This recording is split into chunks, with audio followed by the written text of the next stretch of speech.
I ain't coming. All right. There they are. All right, we're finna kick Sorry, it off. knock on the door, let y'all know we were starting.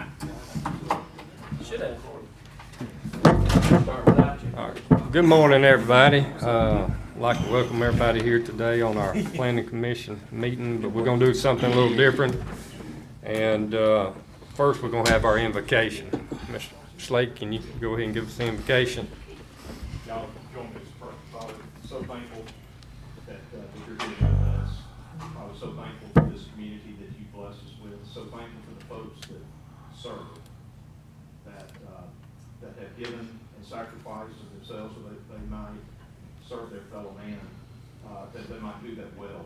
So Father, I pray that you would give them the wisdom and the discernment they need this morning to really think through the issues that are presented.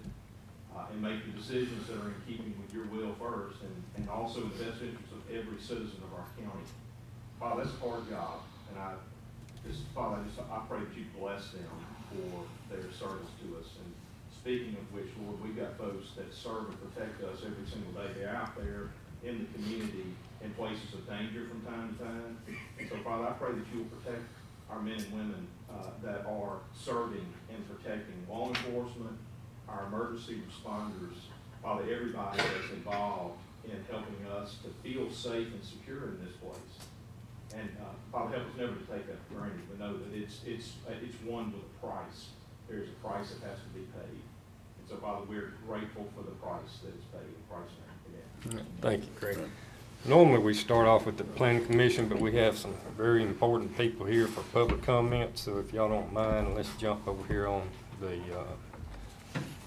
in public comments, and I guess we'll start off with Miss Becky Boyd. Yes. Yeah, I'm Samantha says silence your cell phones, and if she hears it, she'll ask y'all to step out. Well, I just turned mine off. Okay. Okay. Good morning. I want to tell you thank you for letting me come here today. This is the first opportunity that I've had or taken to address y'all since I turned in my excess fees from 2021. I turned in approximately $110,000 in excess fees above what I'm paid and my staff and everything is paid.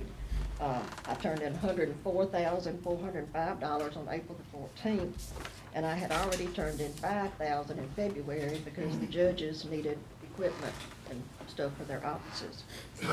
I want to tell you that I appreciate the support that the board has always given me. I think that my office, as well as all of Rankin County, has always provided high quality, efficiently run government and court services to all the taxpayers. I'm here today to discuss the redistricting that comes around only once every 10 years, thank goodness. This means that there's virtually no carryover of knowledge about the process due to changes in personnel. Wanda and Becky Pouncey were the two main people that helped with it 10 years ago, and Wanda is now in the board office, and Becky Pouncey retired because she swore she would never go through another redistricting. So she retired. So I do not have those two people with prior knowledge to help with this. My office is required to learn the entire redistricting process every single time the county adopts a new redistricting plan. This infrequency is an imposition on the normal and customary work of the circuit clerk's office. The process creates hardships for our office, and it is important that the board understand this situation, so that's why I'm here today. Due to the nature of the process, my office will require specialized guidance from a consultant who is called upon to make sure the process is compliant with state and federal law. I've already hired the specialist, Madeline Lennox. I met with her 2 weeks ago, and I have another meeting scheduled with her at 9 o'clock in the morning. She has agreed to work with us approximately 40 hours to guide us, not to do the work, but just to oversee and guide us to make sure that what we're doing is compliant with all state and federal laws. In addition to hiring the consultant, 3 of my personnel have agreed that they will work extra in order to help get this done. We thought we had until February before we really had to have it done. But then we found out that the school board has made lots and lots of changes in their lines. And they have 3 elections in November, District 1, District 2, and a special election for District 4. Their qualifying starts August the 10th. So we are in super high speed trying to get at least the school board done before August the 10th, because when people qualify, they have to know that they are qualifying in the Yeah. right district.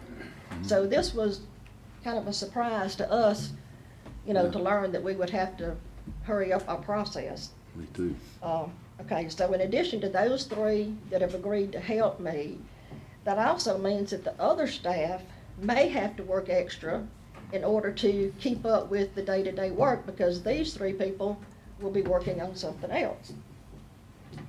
Various Board of Supervisors around the state have acknowledged the extra workload, cost, and headaches, and have entered into funding agreements with the circuit clerks.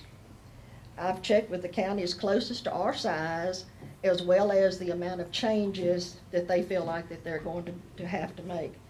DeSoto County is the one that is closest to Rankin County in both of those areas. DeSoto County has entered into an agreement with their board for $25,000. I'm requesting that same amount from you, which the reason why I emphasized how much I turned in last year is because the $25,000 that I'm requesting is less than 1/4 of what I turned in last year.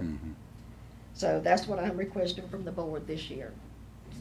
And I'll be glad to answer any questions that any of you have. I think you covered it well, and I don't see where, I mean, this August thing, that was a shock, a Yes, surprise. very much so. Yeah, and we don't want any hiccups, that's for sure. I mean, I'm good. Who did you say you had, Madeline? Hyman? Madeline Lennup with the Oh. Secretary of State's office. That's not the same Madeline that helped us before. Yes. though. It is. It is. Thought it was She has a different private name. consulting business called Pharaohs, and that's who we're contracted with. We're not contracting through the Secretary of State's office, we're Right. contracting through Yeah. Pharaohs. But they're gonna let her do that 40 hours a week? No, it won't be 40 hours a week. It will be a total of 40 hours. Oh, I got you. So, but A like I block said, of 40. because we thought we had until February, we just found out that we've got to do the school board by the 10th. Yep. So, no, it won't be a solid 40 hours. I got you. Yeah, I mean, The contract that I signed with her says that she will provide up to 40 hours of consultation. And you need the 25 to help pay your staff and her. and Yes, well, whatever. okay, and Craig May can explain this better than I can. This is something, you know, my office is fee-based, and I have a fee cap that I can make every year. I don't know, the legislature, statutes, whatever. This is something that is above and beyond my regular fee. So the money would be mine, and then I would disperse it to the people. Okay. Is that the best Do way we to have much- explain it, To Craig? put a little more meat, yes, ma'am, you explained it exactly. A little more meat on the bone about the process and some of the difficulties that are there. It literally comes down to a address by address review of old lines and new lines, points of comparison, and determining which addresses have now been moved from their prior district over to another district. That individual is required to have notification that there has been a change in their status. And then you do that for every district, congressional, state legislature, House and Senate, all county district offices, school board, constables, Everything. every single one of those requires a separate analysis because each of those, for the most part, have different district lines. My goodness. So, later today, we will be talking about some changes to precinct boundaries that need to be made. And Ms. Becky's office is going to be waiting for that information so that she and her office has the most complete information to provide a thorough review of all of the redistricting requirements. So some of this, her office is sitting there with their hands going like this, saying, y'all need to hurry up and make sure we have that data. So I want to give credit to our administrative staff for working directly with CMPDD and especially Lance Cooper in GIS who's been very helpful to make sure that we get as complete information of new stuff as possible. So I think we recognize the difficulty and the infrequency of this activity. It comes around so infrequently that that what you see is that there's just simply no carryover from redistricting to redistricting. You have to relearn the whole thing all over again. So I'm sympathetic to the plight of the circuit clerk's responsibility. I'm just glad you didn't try to take Wanda. Well, hey, I wanted her. Y'all took her from me. Wait a minute, you took her from us first. All right. Wanda can tell you how hard all of this is. Ms. Becky's request is not on the agenda, as you see. If that's an item that you guys want to take up now, we can do it. Otherwise, we can make sure that it's discussed in additional business. I mean, if it was me, I'd like to Good. make a motion to add it now to the agenda. Yeah, I do too. And just take care of it while you're here. Well, Yeah. we sure we get our wording right. You don't I'll want to hang second. around for this paint drying. All right, I'll in here, second. so, I got a motion by Mr. Cross and a second by And Mr. I think what that motion is going to be is add it to the agenda. Right. Right. So, All right, any further discussion? All in favor, say Aye. aye. Aye. All opposed, like sign. All right, motion's been added. all right, and then this is going to be a motion, I believe, Ms. Becky, for $25,000 above the cap to allow you to Right. just manage, I guess, the redistricting process. Right, And that's what how, it is, how just you want to do it. managing it. I'm not really worried about the details of it, as long as you know how you're going to do it. So that'll be my motion to second. approve. Motion made by Mr. Cross, second by Mr. Morrison. Any further discussion? If not, all in favor, say aye. Aye. All opposed, like sign. Motion carried. Thank you, Ms. Thank you, Ms. Becky. Becky. All right, Thank thank you, you Becky. very much. Thank you. Now, you're still welcome to stay in here. You don't have to leave. I got plenty of She's work. gotta go start redistricting. I didn't know if you want to still got a full room of people, so I figured this could be at least till 3 o'clock before you get out of here today. Thank you for the offer, but I'll go back. All right, we got a few more on public comments, and we'll go ahead and knock those out. Is anyone from Energy here? Anybody from Energy? Going once. Please come forward. Don't be shy. Step up. While they're coming, let me give you guys just a little bit of background here. As you know, we've been struggling directly with Entergy for probably, maybe approaching, what, Jay, 2 years, probably? Yeah. We've been dealing with Entergy to some degree or another. These folks have not, as far as I know, have not been involved in the interactions between the county and Entergy as it relates to matters that are outside of whatever's going on in Jared's district with this right-of-way work that's being done. But I wanted to remind the board and cast for the board the full universe of Entergy interactions that we've been involved in, and this represents just a small window into some of the underlying issues that we have with that company. As a quick reminder, this all began a couple of years ago during our initiation of the Andrew Chapel Improvement Project in Steve's district, and we were confronted with a $1.1 million demand by Entergy to pay for 30-plus year infrastructure that has aged out of their system, but we needed to pay for them to stand up new infrastructure in the area of Andrew Chapel in order for them to get their old, outdated, aged equipment out of our right-of-way. And so we battled with them and achieved an unacceptable, in my opinion, result, but one that we were hamstrung. They painted us into a corner and jeopardized our project by holding us up until we committed to make a payment to them. You guys paid over $500,000 to Entergy for them to get out of our right-of-way with their aged-out infrastructure. Okay, so that was the spark that initiated our controversies with the company. Since then, we have been actively engaged, with your blessing, at the Public Service Commission, demanding that Entergy become transparent about their demand for rate increases. One that's already gone into effect, and I think everybody's electric bill's gone up. Yeah, right. And so if you have the misfortune of being in Entergy's certificated area and have to pay their pricing, you're probably paying more. Yeah, so the PSC did reject a portion of their rate increases. I want to give credit to this board because it is very obvious that the reason the PSC acted the way that it did is because Rankin County was front and center, demanding transparency, demanding that documentation be provided, demanding that questions be asked about the veracity of their filing, whether it was truthful, whether it was adequate, and demanding that they justify their rate increase. And so I'm very appreciative of the board for being very actively involved in that, and it has made a difference for Rankin County citizens who are in Entergy's network. And so I'm thankful about that. We have communicated on a number of occasions to Entergy personnel that we believe have the ability to get an audience with people in the Entergy network who can actually make decisions, who can actually do something and not create excuses.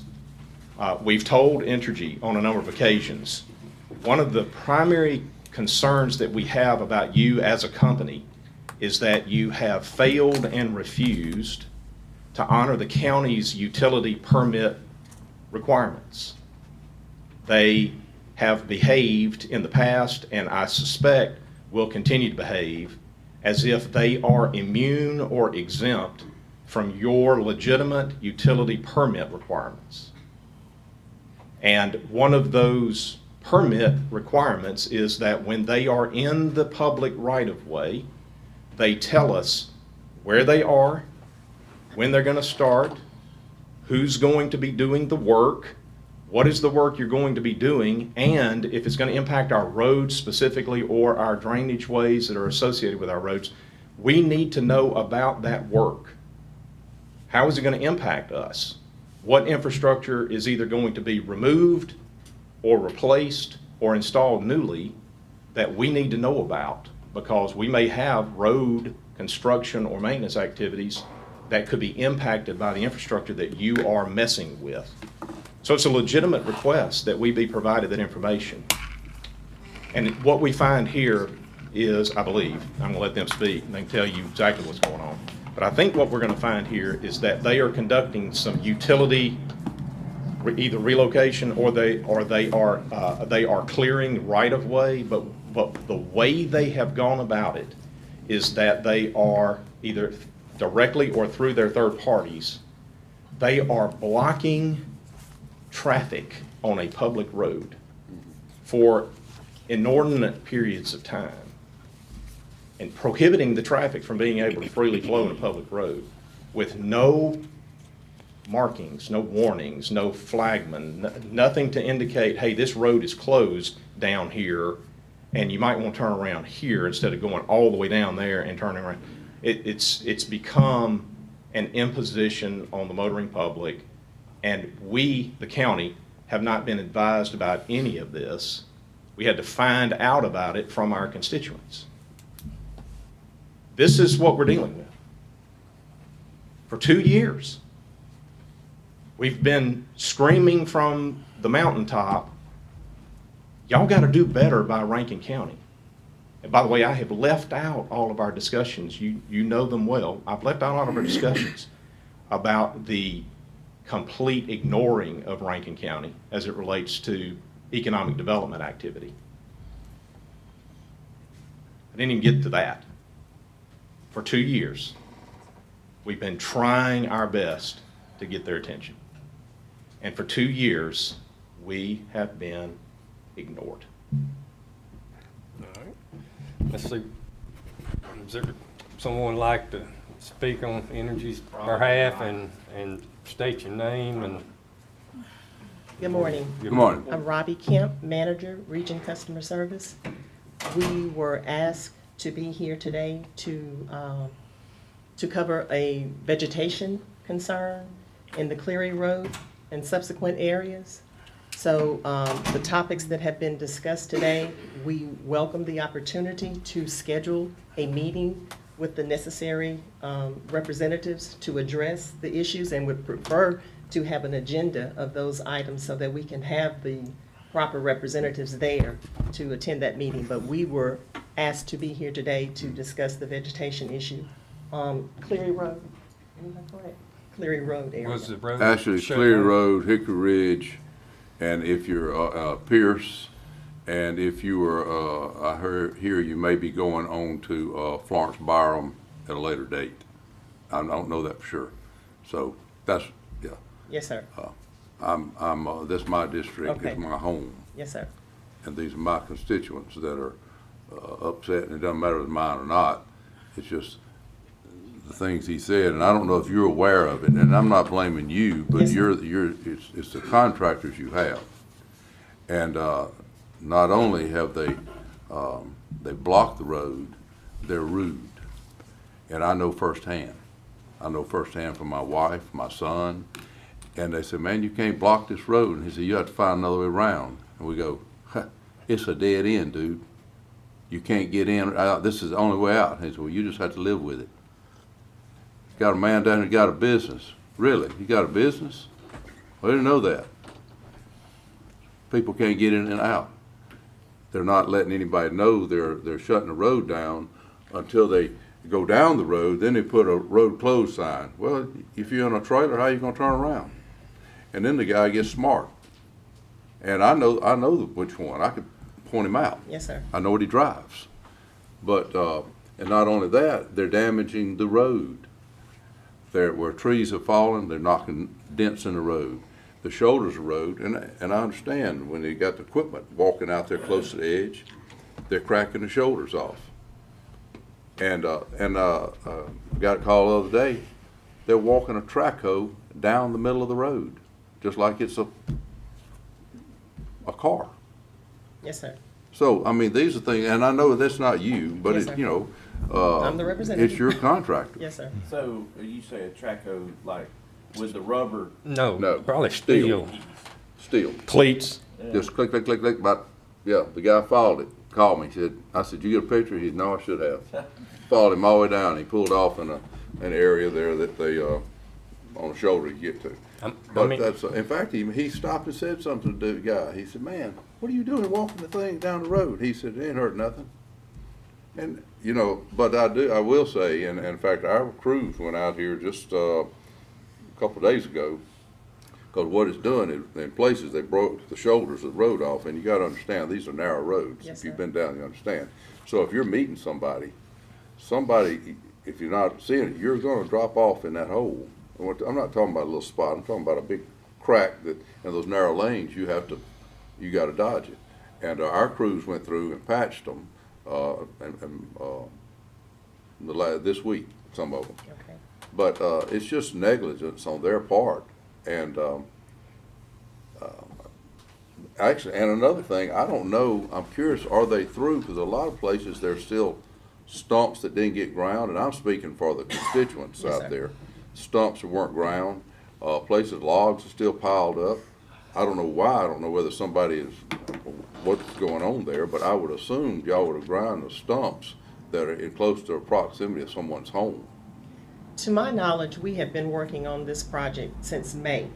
That's And right. at this point, we have about a week and a half worth of work to complete the project. So as far as the cleanup that you're referencing there with the stumps, there are still things to be addressed. Okay, and So- I'm just speaking Yes, for sir. them, because they're gonna be calling me, Yes, like sir. I can ring the bell, you know, so I just wanna make sure they're following through there.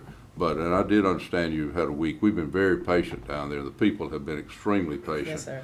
But it got, I mean, situations, like I said, you can't turn around, and a guy has a trailer. First off, any construction, and I work around construction, you gotta let them know what you're doing. In most cases, you can't block a whole road, you have to leave an open lane, or you leave it, or if you block it, only for a short time, then you have to have at least one lane of traffic for them to be able to pass. Seldom do they shut the whole road down. Yes, sir. Like you're doing. And I understand you got trees 150 feet tall. I understand that. But these guys are not trying to work with them. They're basically, their attitude is, Oh, have to find you some other way around. Well, dude, I live right here. Did you Well, say, just did you have to say, wait. did you say y'all been there since May? On and off in that Yes. area. So Yes, ma'am. have y'all, what did the county, how did that meeting go in May when y'all met with the county then? They didn't meet. No, I did not They state, just- we they have, didn't we have meet. not They- met. To They my just knowledge, we have moved not in. met, so, So I guess that's kind of my issue right there. Oh, okay. If you're coming in May, and you're gonna do some work in the right of way, in the area side of that, at some point, I would think it would be a good neighbor's sense to come back to the, Gaines is talking voices in my ear over here, I don't know what's going on. I think it would be a good practice, in my opinion, to come in and say, we're fixing to be in your right of way in the county, why don't we meet on the front side and let you know what's going on? Instead of just going rogue and just saying, we'll just go into the area and start tearing it up. I If you live in acknowledge. this area, if you live there, you'd be upset that there was no notification. Yes, sir. We fight daily on contractors coming in and tearing up infrastructure areas with fiber installation and stuff like that, right? So the one thing that I think this board hates is government regulation. But we have to do it because we have rogue people coming in, groups, that get subbed out, and they end up just destroying all people's property in Rankin County. You have more scheduled in the county? Not just in that area, but you have more scheduled this year? I can't answer that specifically because I really don't have that information. I would suspect that we do, and I would like to acknowledge that I agree with you in terms of having that upfront conversation that we will be, this is the planned project and what it will involve. Because now when you come in, everybody's upset because they've had their tail chewed for the last 2 months on that kind of stuff going on. So everybody's upset by the time you come back. If you do it on the front side, Yes, sir. maybe I agree. everything is prepared. So that's the bad relationship the county has with energy, Yes, sir. unfortunately, is that we can't get on the same page, and we can't predict when you guys are gonna go work on an intersection. We're changing out Right. some stuff, right? You guys decide that. Right. So it's gonna take y'all on the front end to say, we're going into this section of Rankin County. Let's Okay. go talk to Rankin County on the front side, and let's be good neighbors with them, instead of just going scorched earth and just start tearing stuff up. Yes, sir. That's I do what's agree. got the problem started. I understand. Okay. I And understand. we're not fussing at you, Yeah, I I'm just telling understand. you. An employee out there that probably needs to be, called on the carpet, it sounds like. Well, I will say, and I'll take up for them in some way, when your energy crews or B&B or somebody electric are out doing, they don't block the road like this. They don't. They do. So your crews are doing what it should be.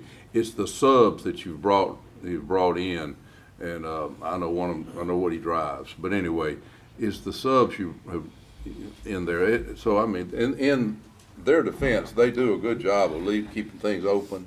And so I'm not complaining with your people there. It's the subs you're bringing in have done this. So anyway, we just need to get this corrected. I know it's a little late. People have been real patient. And I'll tell you this, we do appreciate what you're doing because I know why you're doing it. And we're constantly out of power down that way, especially in any kind of weather. And you're moving that line out where you can service it and access it during those times. Because I know a lot of times you have to bring this off-road, all-terrain stuff in to Yes, get sir. back in there to fix a line. So we appreciate it, and everybody recognizes and is excited that it's happening. So I don't want to make it all gloom. Yes, sir. It's I do. this part. Well, gloom as far as what you're doing, we appreciate what you're doing, but we have to have a better working relationship with whoever crews you have out I mean, there. for safety also, I Yeah. mean, if there's an accident below that and they got the road shut That's right. down, we got to be able to You get to can't get them a with. fire truck through, that's right. We- The first we gotta responders get to can't them. get through. And we can send out a mass, email on our website or whatever, notifying what roads are gonna be closed and what times. Yes, sir. And, we just need some kind of contact. Better working relationship, And much better. I appreciate this, and I will consider it as feedback, and I agree this is communication that could have easily been covered Right. ahead of the project. Right. So I do accept that and appreciate that feedback. And as I stated earlier, in terms of setting up the subsequent meeting to address the other issues that were earlier spoken of, if we can get an agenda of those specific topics, we'll be glad to set up that meeting. Absolutely. We Mr. need Arledge that. has the agenda. He's had it for probably a year and a half. I'm available to meet with Mr. Fisackerly on August the 3rd or 4th or 5th. He can set the time. He can set the location. Okay. So if you'll please pass that along. I don't intend to meet with anybody else. Okay, if you have a card that you can share with me for that contact, I don't have your contact information, or I can give you mine. John John's got it. Oh, Has to pass along to John and tell him that maybe Haley and I can meet August 3rd or 4th or 5th. Craig, Hey, yes, sir. just listening to all this, Yes, sir. it appears to me that if we would have had a meeting during the time you request a permit to come on public properties like everybody else Yeah, does, utility permit, yes, sir. probably wouldn't be here today. That's correct. Why don't we just work toward relations and get things taken care of like every other I utility agree. does? I agree. Part of the issue that we have about the permit process, Steve, and this is one of the things that I think it would be important for us to actually have a legitimate conversation about with somebody okay. In the Entergy world that can make a decision. Okay? And one of the things that we need to decide is, are we going to continue to demand payment from Rankin County to move our stuff out of the county's right-of-way? Are we going to continue to demand payment from the county? Because that then triggers a further discussion about how much are we going to charge them for permits to Yeah. get in our right-of-way? Right. Right? Slade, does that So- happen in the counties across the state? Is it the same way? I guess have no that's- idea. When you guys ask other counties, and I'm just asking out of knowledge because I don't know.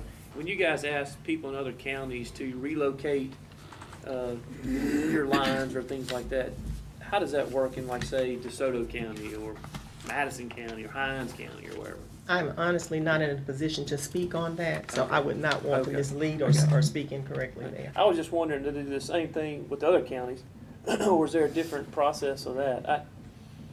I don't know that we're on the same page with energy. It's kind of my Okay. Right. problem. One question I would like to ask is a permit required for vegetation work? If there's This going to is a be little any different, impact with our I road think right-of-way. anything in the right-of-way is gonna have a permit. If equipment is going to be in the road right-of-way, if traffic is going to be stopped, if there's going to be an impact on the traveling public, we need to know. That's our road. That is not Entergy's road. So And a you- That's our possibility road. of I damage. understand that, I'm just asking, is it a permit or is it notification? I That's think what it's I a want to be. combination of both. Okay. The main thing is if you're gonna be disrupting vegetation, in my mind, you could do something, the road right-of-way is ours, and we're worried about it for water flow and runoff. Mhm. That's kind of our main plan of that. So if you're disrupting vegetation, could that affect the water flow or runoff around the roadways?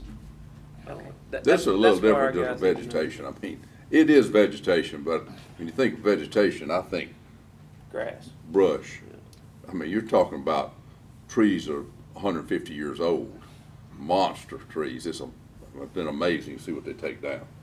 But, no, I mean, it's a little different just I saying understand. vegetation. Yeah. Well, it's Clearing and our, grubbing, clearing and grubbing would be. it's our term, vegetation, so I got you. respect that, I Yeah. understand that, yes, sir. Man, and another thing I'd like to, just like add to what Cross said, is the damage to the road.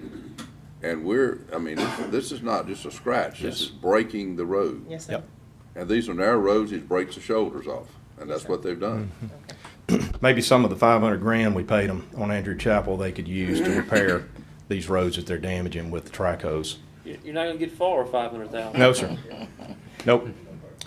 I don't think it's going to serve us at all to piecemeal discussions, which is why I am strongly suggesting that the conversation be at the highest level possible to try to resolve everything. I'm still waiting. Oh, I'm Maybe you can take those wishes I'm back. sure we Yes, can yes. have a lot better relationship. The other providers with the electricity, Yes, we all get along fine. yes. And I think we can do that with energy if we can just talk to the right people. Still And I waiting. thank you because you have been working on this, trying to get a relationship, I know, for 2 years. Yes, sir. Right.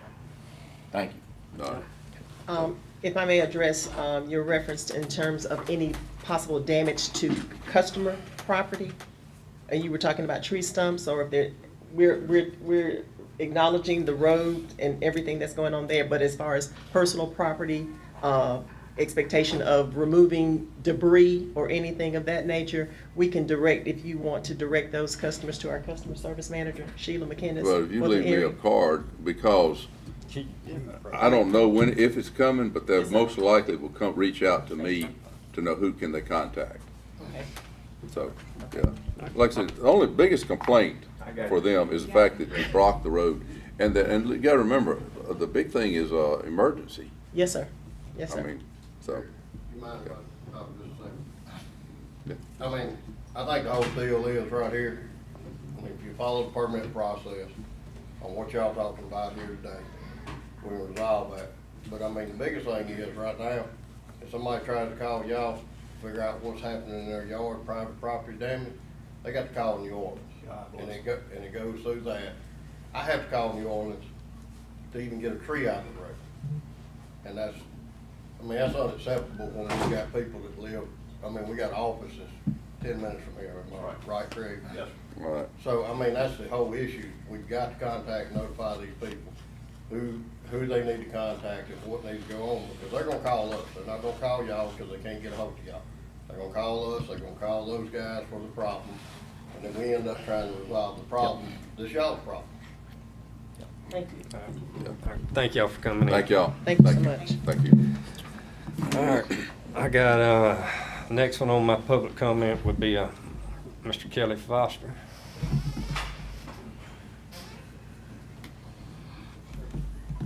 God, I couldn't make it. No, His family's got COVID or you're right. something. Yeah, he sent me a All of- message. I mean, blanketed. Yeah. Hey, Kelly, go ahead and just state your name. Hey, everybody, I'm Kelly Foster. Seen y'all before. I'm still getting real nervous when I come up here. Here we are again. You got an address? And you had to come behind that. Well, that kind of broke the ice, I think. It's going up from here. Well, hey, that actually gives me a good way to kind of segue into what I want to talk about today, and that's in the open ditch subdivisions, culvert sizes, maintaining the ditches. Once the developer builds the subdivision, we get it ready, we get it passed, and then builders come in, put culverts in. They're not necessarily going by the correct size, and then also maybe not grading the ditch correctly. So that's kind of the topic, and I want to utilize what Energy just went through to kind of segue into this ditch and culvert issue also. And I'm using them to go, I've made some notes while I was sitting there, whether it's data, communications, energy, whoever, that goes into some of the issues that I'm having. We, in Fallen Oak, we had somebody go out there, we got onto them about putting sod in their ditches because the neighbors were complaining. I think Mike went out and saw this situation, maybe Brian did. Okay, so then we get the builder to go out there and he sods the ditches, and then here comes AT&T. Central Electric, somebody got a service up to their house, so they dug the ditch up, left it gapped open, didn't put any safety netting out there. So there it is open, and then that builder or that homeowner has this eyesore in their front yard, and then at the end, when I go get my letter of credit, try to turn it over, the county is looking at me wondering why their ditch is messed up when we delivered it correctly. We, as a developer, got the home builder to go and grass their yard, and it was literally 20 hours later that AT&T came in there and destroyed this man's sod. He put down $4,000 worth of sod to satisfy me, the county, to control silt and whatnot, and then they come and they don't care. So I kind of did the same thing. Craig went all the way to the top of AT&T, told them it was unacceptable. They did get a crew out there and they came and put sod out, but where they put it, they didn't water it, they didn't tend to it, so it's this nasty brown strip right in these people's front yard. They're mad, they're yelling at me, yelling at the builder. So that's why I made those notes about utilities. That's a secondary issue after developer delivers, home builder delivers, and then we don't have data coming in. They won't even commit to come in until the neighborhood's like 40% complete. And so then they come in, you have sod in yards, whether it's curb or open ditch, and just destroy it with no repercussion. And so that's kind of a secondary issue, but... Hey, Kelly, I'm going to cut you off right there. You're preaching to the 100% choir. I can't tell you how bad the areas, I'm just going to speak at the Reservoir, have been absolutely destroyed by fiber installation. I'm talking about Palisades, all the big subdivisions, all the small subdivisions. They've come in and just run ransack. They come in with certain... So you're preaching to a group of here that I can't tell you how many tail chewings I take over fiber installation done improperly, not being good neighbors, not being good just people that are working in our communities. So we've had them in here over and over and over. We shut down numerous projects that's gone on as far as fiber installation, whether this is AT&T, C-Spire, whether it's been energy, whatever it is, because they come in roughshod into our communities and our homes. There's one thing of maybe going out in the county and doing it on a road, and though my area is still the county, but people don't believe it is, right? It's subdivisions, right? But so you're preaching to the choir on that. So I'm glad someone else gets to see it, but you're getting a fraction of it. That's why there's so many regulations that we're trying to put in place just to get checks and balances to try to take care of the stuff that they run roughshod over our communities. So Side note on those subs, they are from Atlanta and who knows where. I mean, I don't know how it's affordable to them to come down here and house people when there's people here that can do a lot of this work. But anyway, okay, so that's kind of secondary story why I'm here today. Through the process, I've done Clover Valley. You guys are familiar with Fallen Oak, North Shore. Well, we went through Clover Valley and we worked with the county and came up with covenants with some penalties if they don't maintain their ditches all the way to the edge of asphalt. And also that they agreed to put in the correct culvert sizes. So we've done that, and now we're getting in Clover Valley, and we've got probably 10 to 14 culverts that are missized. Went out and measured them, and Missized very by who? sad about the news. I know why Tim's not here today. Missized so- by who? Pardon? You say missized, who? The builders. The builders put Oh, in put like, the it wrong was supposed to thing be in. 18, they put in a 15. Oh. And there's no real checks and balances. It seems to be a gray area. Who's kind of checking that? I know that at one point in my career in Scottish Hills, the county came out and started checking sidewalks and checking, make sure that it was on the correct grade and whatnot. I just feel like we need to have a discussion on how to make sure they're putting in the correct culvert sizes. Yeah. And I've got suggestions. I mean, I can go through this list I've prepared, or if there's a way to have a, Well, I think it'd be best if we set up a meeting outside of this, we can get together, because we got some other issues we want to talk about with some of the developers and contractors in our county.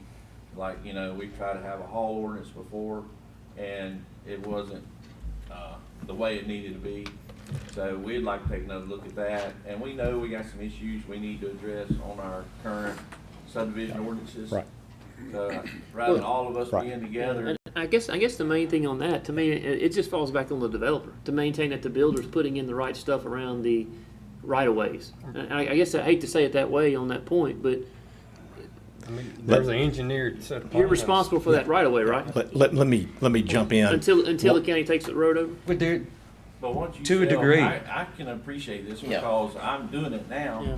Once you sell the lot, Daniel, you don't own You that. don't have You control. don't have. What he's talking about is, he develops, and I've got a subdivision that a developer doing a great job. It's one of the best in the county. Some people speculate, and they'll buy some lots because of the demand in District 4 now. They'll buy lots and may not build on them 5 years. We don't know. I mean, they're just sitting on them. And they may not even put a culvert in because they don't even have a drive or whatever. And who's gonna require them to, because they say, I don't care about going up there right now. Yeah. But I guess when you're working with your builder. But when you don't sell have a it- builder. But when you sell it to whoever you're gonna sell it to, do you give them the regulations of the They're pipe size? notified. So you tell them on Yeah. the front side? Well, that's something else There's, too. I that we think at just- some point, maybe over here, whenever we're doing inspections, I would like to see it tied together to where it's not all on our road guy, it's not all on, like and I've paid attention with Jay because he's got, well, when you sell it, and if that guy that owns it looks at you and says, Mr. Foster, I don't like the way you look, and I don't want you to ever come back on my property because you charged me $100 more than you charged that guy over there. If you come back on his property, you're trespassing. So, I mean, it puts, it's an uneven playing field, and I think we all need to get together and work that out. It's just not where it needs to be. Can I kind of size things Yeah. up? Yes, Just- sir. let's keep the big idea here that we're discussing front and center. The big idea is who should be responsible ultimately for what our public right-of-way looks like and functions like once the county inherits it for public maintenance. That's the big idea here. And so Kelly's point, which is a valid point, is this: you make the developer totally responsible for all of it. We are, Kelly says, rightfully, we are the insurer up until the point in time that you release my letter of credit. We are the insurer for everything that is happening in that right of way, and I've got dirt haulers and builders and property owners and utility providers who are doing things, with the county's permission, by the way, who are doing things that are impacting your public right of way that I don't have anything to do with, but I'm responsible. That's the rub. And I've pointed this out to Kelly, and I think he understands our dilemma, which is this: we don't have a deal. We don't have a deal with the builder. We don't have a deal. The county does not have a deal with the utility provider outside of our permit, Right. which doesn't say anything about what you are silting in when you're cutting your trenches. Our permit doesn't cover that. They got to be the right depth. They've got to have the infrastructure bored or encased in certain requirements. But that's what we're looking at there. Are you in the right place? Are you far enough off the right of way? But we don't get into the issue, are you silting in Mr. Foster's ditch while you're at it? We don't police that. So Kelly's saying, why is the developer 100% responsible to insure stuff that he has control over about 20% of? Big time frustration, and I understand. I think Scott would say the same thing, right, Kelly? He would Yes, say sir. the same thing. I mean, it's kind of, Daniel, to answer your question, I've been trying to answer your question also. I don't have a mechanism to enforce it. I mean, here's the nuclear bomb in Fallen Oak that's fixing to happen. The homeowner association, which I have control over, can actually file and fine with the help of, we had a meeting before and worked on these covenants. So the home builder sold it to an individual, you guys constituents. I'm gonna send them a letter that we're about to sue them for $2,800 to rip out their driveway and put the correct culvert back in. They're gonna sue their builder. You guys' phones are gonna ring. I mean, it's an ugly situation that we gotta figure out how to get the best foot forward. I don't have a mechanism to stop work order until they fix their ditch. I don't have a mechanism to fine them. You know, I mean, you get a builder, you want their attention, put a stop work order on it. Mm-hmm. You know, Right. the builders, I understand it. We send them every second week, culvert sizes, maintain your ditches. I recommend this time of year sprinkling out brown top millet. And I've actually got a whole page of recommendations with the developer responsibility to be, home builders should be, and the county responsibility. Yeah, and I guess my thing is, if you see it, I know you don't have any authority to stop it, but if you see it being put in improperly or not being put in the right size, you can notify Brian or Mike, and we'll jump at that point. I mean, you see it. I think that has been done, but there's a gray area between the two departments. And that's something I think that we have to work on That's why as a I'm group suggesting also. We just set up need to- a committee to do this, and I think there's some tweaks we can make as far as the way things are done, especially at the front end, whenever it gets time for the culvert to go in. Yep. I think there's some adjustments we can make that would give our building department authority. Right. And also, there could be, guidelines, like initially, it'll say, this needs to be this depth at this, Yeah. flow, so. So we have started that process. Mr. Parker wisely suggested, and I'm going to look at Kelly here to tell me what he thinks about this. In the most recent developments that we've approved, we have required the developer's engineer to actually show the ditch grades on the plat. Okay. To actually what I'm show the- discussing, though, is go a step further than that, is that we need to start something, I believe, at the permit level, when the individual goes to get it installed. Yeah. that we actually inspect that is put in correctly. Okay, I get that. The culvert, I was Hey, just I'm- thinking about that too. It'd be another trip, but, and final inspection But should could- be that culvert size. Yes, sir. And if he's concreted, hey, it's on Yeah, him. no certificate of occupancy. There's on the front end, I think we get a site development, and that's when the silt fence is up, the gravel's on the driveway. You know, so on the permit, I mean, that's where we got something prepared. I don't wanna like hammer out exactly what needs to be done, but yes, I mean, what you're saying, you guys check sidewalks in Flowwood. My builders have cut me for this, but, they have to check forms, get an engineered survey that the forms are inside the building setbacks. And it's just part of the process. I don't wanna spend the money, but I'm at the end of 300 lots, and I've got 14 culvert issues, and there's a better way to attack Hey, this. but you heard me say the same thing to energy, and I believe this now. I don't want government regulation. I don't want us managing your developments. You know, what I mean, to a point. I mean, I want oversight, right, to where we put some things out there and guidelines to protect the homeowners. But I don't believe in massive. I don't want to have to run your developments to where we have to send somebody in every single day to worry about this and that. I mean, though we do those inspections.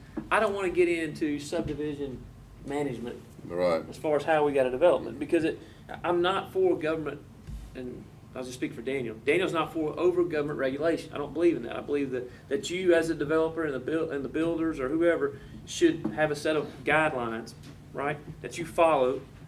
But us coming in and managing the overall development of your subdivision, we can't. And I'm a little confused. I'm not asking for anybody to come manage it. Yeah. This is an Asking to ongoing unmanage. issue. This is an ongoing issue that we've worked with for 3 years on this before you came, and we really put our best foot forward. And there's just some problems coming up on the end, and there's miscommunication between road department, the permit department, and the developer.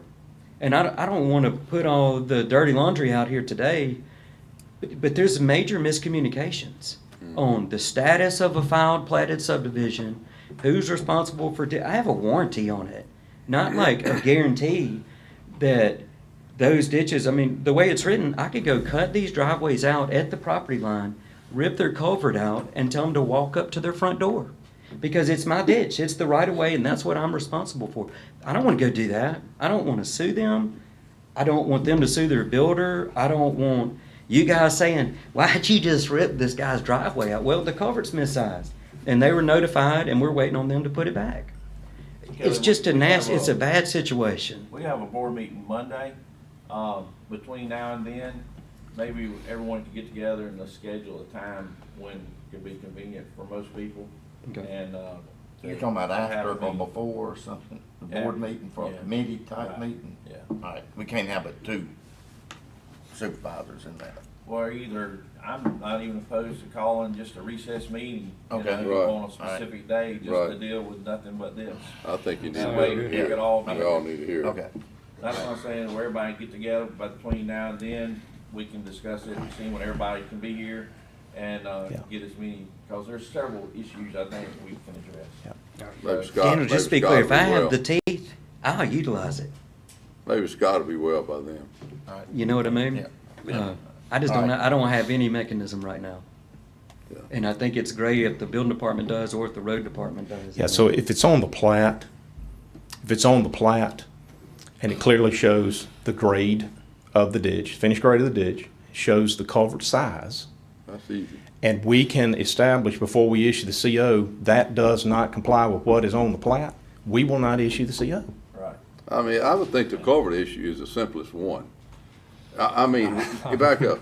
You know, seriously, if it says 18, if you measure, we measure, whatever, or just like Craig said, hey, it said 18, and 15 won't work. So, Well, it's not only need that, Jared, really, because you could put 18 in, but you could put it in incorrectly. Yep. You put it in at the well, wrong, I'm just saying, at the wrong I'm grade. just saying though, what Yeah. he's Yeah. saying Right, I is got you. right. Yeah. Just don't Yes. issue. Hey, it's kind of, I know this is kind of a weird thing, and I mean, we've burned through Clover Valley, literally 150 lots, and it's just coming up in this phase. And so I'm just asking you guys, what Jay's saying, just to work on it and come up. If I have mechanisms, I'll enforce it. Yeah. Yeah. You know, if the building department has it, they'll enforce it. If Mike has it, he'll enforce it. But there's a circle going on of who can tell somebody to stop working, or who can say you got the wrong size? I mean, I go tell them and whatever. The only repercussion I've had is I won't sell you lots in the next subdivision. Look, Kevin, I wanna say this, okay? We're not personal friends.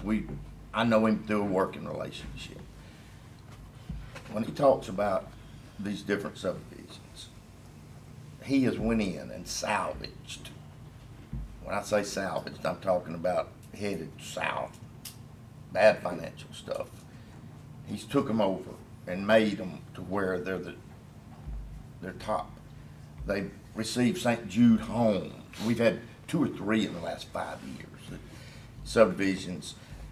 Even though we're up here arguing with him about doing things right and wrong, I don't want anybody to leave here with the taste and, oh, he said 150 over here and there. Well, he is a good developer.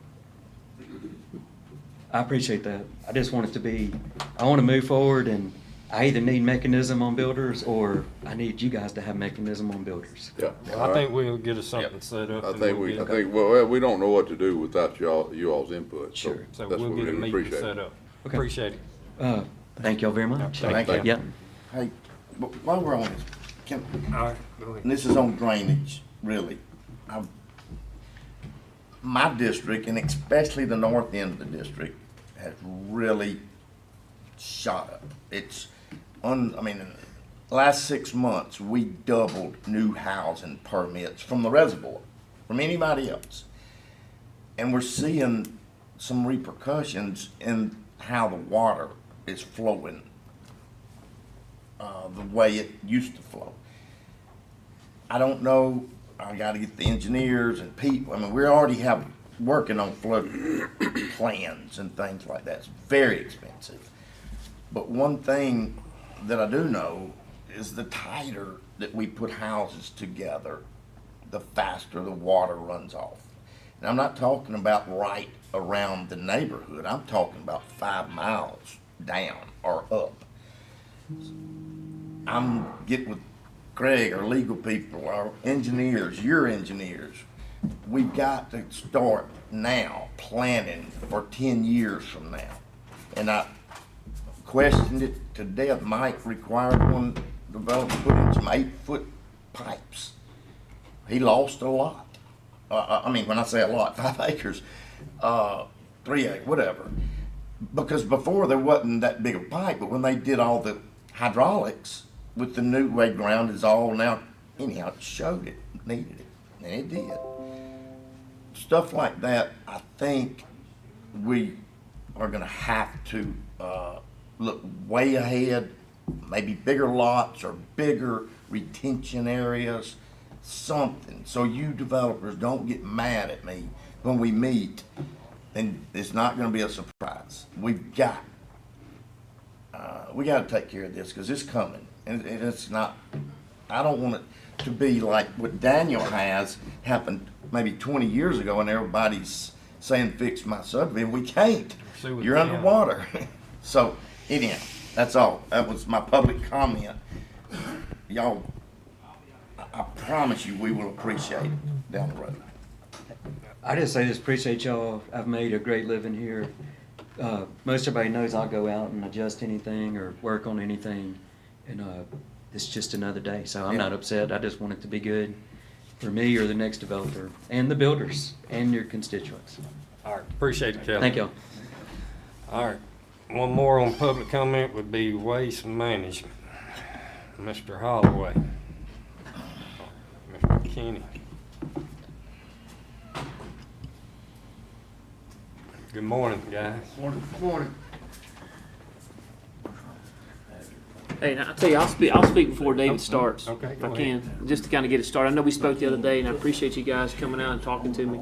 But I'm gonna share the frustration that I got from the people at the reservoir, on our pickups and stuff like that. One of the things that's frustrating, I know we've had a rate increase, and I get it, everything goes up in time as it moves along. But I want to emphasize publicly the importance of getting these garbage needs addressed.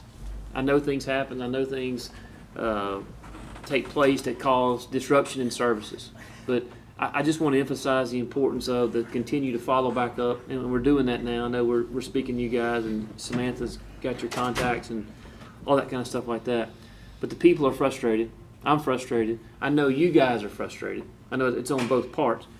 But I want to emphasize the importance of the relationships and the communication back and forth. I know when I've had several emails and texts from Keith over the last week or so when things stop and you have to stop and shut down.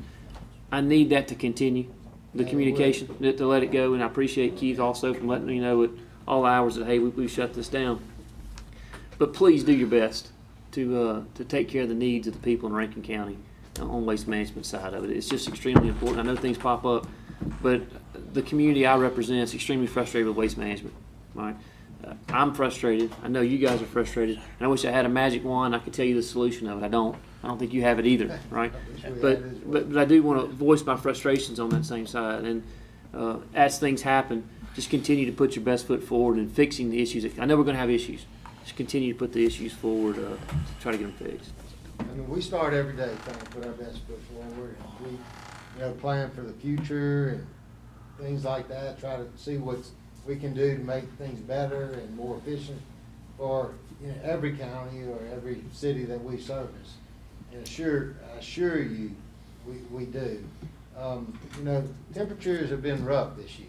I mean, today we're looking at 105 to 110, and that's not being on asphalt or on the back of a big steel truck. So, but we are putting our best foot forward, and it's tough right now. And we're trying to keep people. When you do this 5 days a week, trying to stay hydrated, for 5 days a week doing this, it's rough. And we're hiring as fast as we can. And Kenny can tell you how many you hired in the last. Yeah, I mean, we are hiring daily, weekly, things like that. And of course, everybody in here has our numbers. If y'all need something, we're always available. And we will continue to communicate as fast as possible with any delays to all y'all. But we're moving as fast as we can, as quick as we can, trying to not have any delays like we have the past couple of weeks. And of course, like David said, and all of y'all know, summertime gets rough, especially with manual labor and things like that. So we'll continue to communicate, we'll continue to progress and get bodies, trucks, everything like that we need, so that we can service our customers.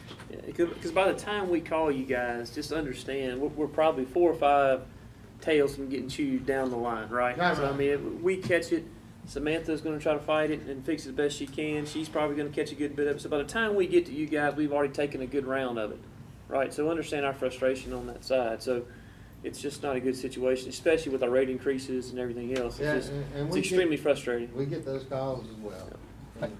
I got a question. I know it's hot out there in the heat index, 110 or whatever, but I mean, during the summer months, I mean, is it against y'all's policy to start earlier? And we'll probably get calls because a lot of folks don't have the garbage out there by 7 o'clock. Well, they didn't get it out. I mean, that's something we might could discuss later. Yeah. But that's one thing we, to hit summer, then try to do that, and then y'all will definitely be getting calls if we hit the streets early. I mean, that's just something to think about in the future. Hey, start together right now for next year. 4:30, 5 o'clock in the morning, and we get the word out, and everybody in Rankin County knows they're going to be starting early, and everybody at Waste Management knows. I mean, it's a no-win situation because a lot of folks will put the garbage out the day before and it'd be in a plastic bag. Dog would tear it up and be strode up and down the road, and I mean. Your contract stipulates the start time for these guys, so we would have to, formally amend or add an addenda for whatever months of the year, season of the year would be impacted by a sooner start time. Keep in mind that adjusting start times will be an internal issue for Waste Management. All of their personnel are geared up to start their workday at a particular point in time. And so adjusting that start time forces these guys to deal with personnel issues that they don't have to deal with under the current agreement. The other issue y'all have already alluded to is that you will be trading one set of problems for another. So that your current issue, and these guys can't talk about it, but I can, because I don't work for Waste Management and I'm not governed by any regulations that might prohibit them from talking about the dangerous situation that's presented by a heat index that's 110 and you got guys hanging off the back of the truck on high concrete. Some of those guys they're gonna go down. They're gonna have health issues. We've had to roll a bus out for a waste management guy that went down. They can't talk about it, I can.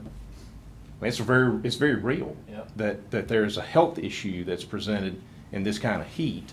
And when you lose a guy, or you got a guy that's compromised on Tuesday and he's supposed to show up on Wednesday and he can't get out of the bed, you got a problem. So there's some level of sympathy here that needs to be introduced into the discussion, that we're dealing with what I think is probably a seasonal issue, and we've gotten caught in a situation where we're right butted up against a fee increase, and it's got everybody a little sideways.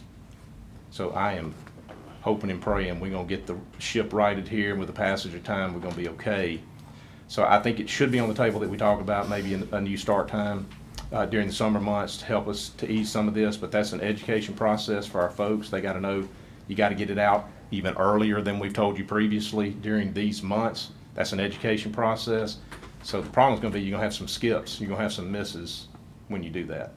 Not only that, is if you're gonna, that means more people are gonna put it out the day before, and you have, and then why they won't put it in a garbage can, I don't know.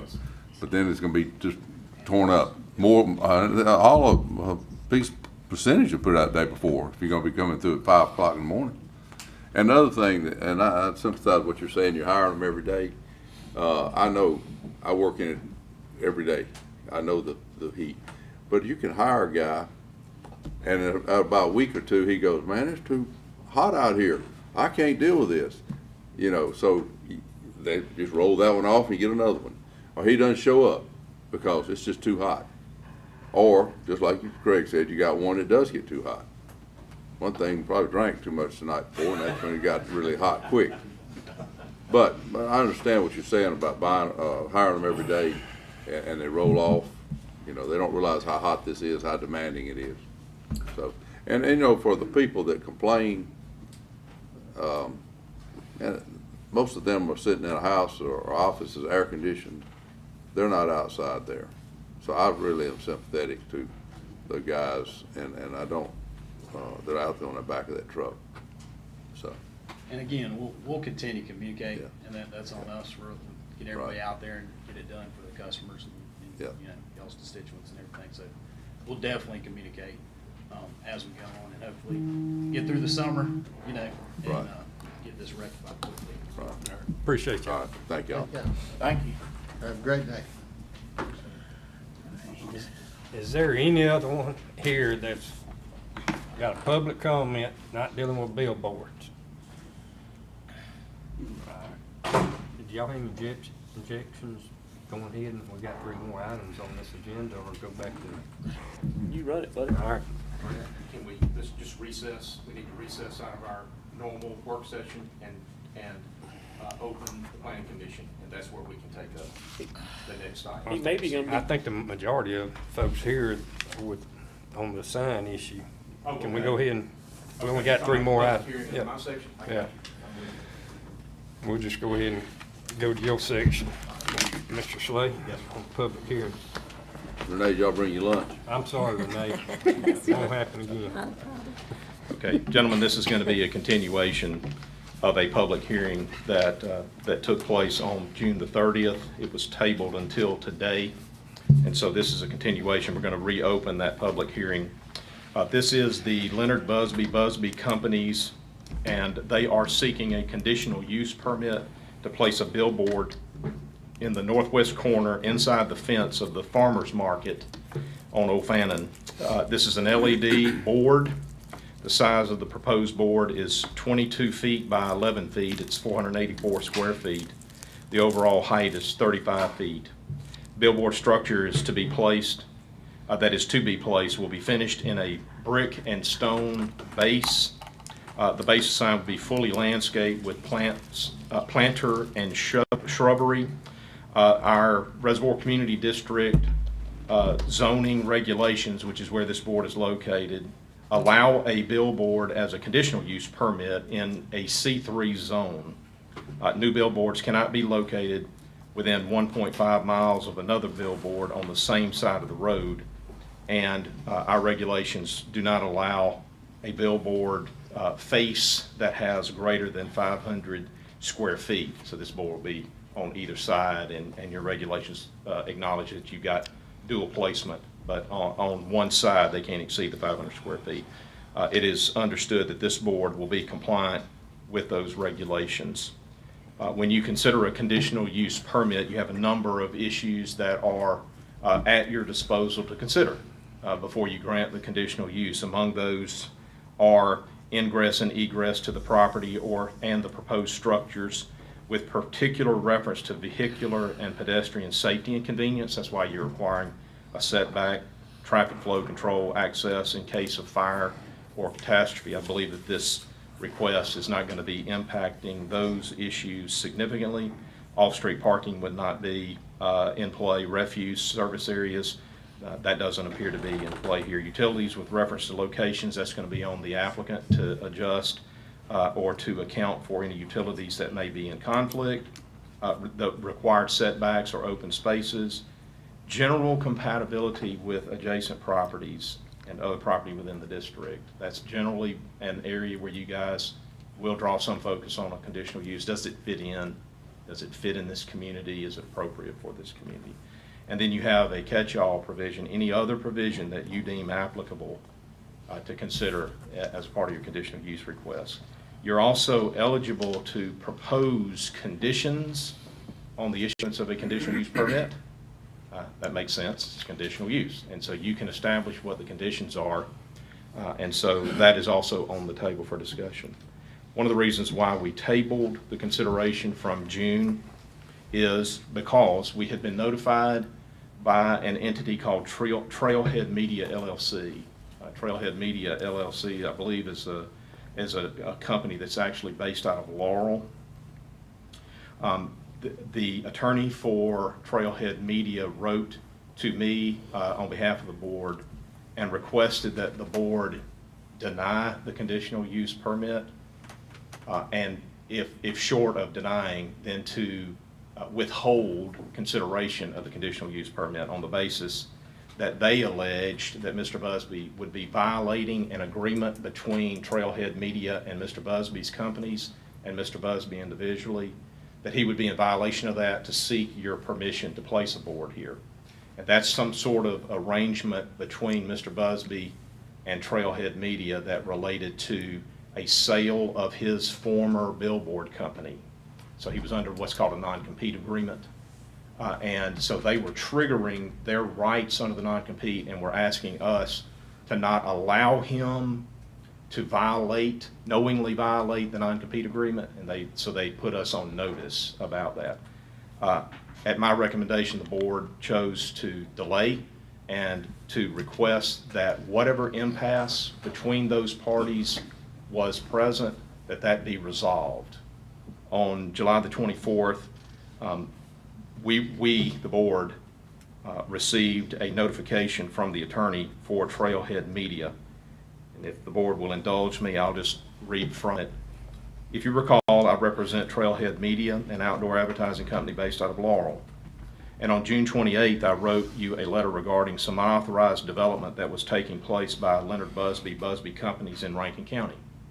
Specifically, it was alleged that Mr. Busby's pending application for a conditional use sign permit for a sign structure to be located at 1307 Old Fannin Road was in violation of the terms of the non-competition agreement between Mr. Busby and Trailhead Media.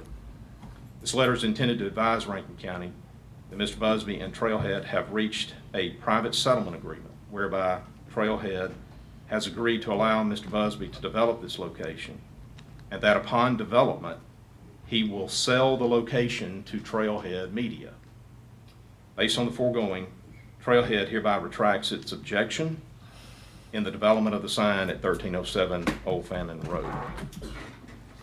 So we received, it does appear that obviously the impasse is resolved, but there is a condition, and that is that if you approve the issuance of the conditional use permit to Mr. Busby, he is then required at some point, there will be a triggering point where he's required to actually transfer all of his right, title, interest in the board and the permit to this outfit here. Okay? So, full disclosure, I want the board to understand that in essence, you're being asked to issue a permit to a company that is not seeking a conditional use permit. They're gonna allow Mr. Busby to get it, and then they will acquire and inherit from him.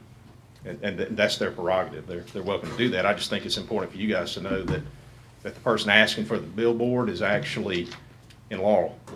But couldn't I'm just asking, couldn't anybody that owns, any company do the same thing? Possibly, Jared, yeah. one of the conditions that we have considered in the past and have implemented in the past is that the conditional use permit is not assignable. And if the board were of a mind to say, we know who we're dealing with the applicant, we don't know who Trailhead Media is, you could in fact place a condition on the issuance of the permit that it's not assignable. Yeah, well, I think that's back to that government stuff again.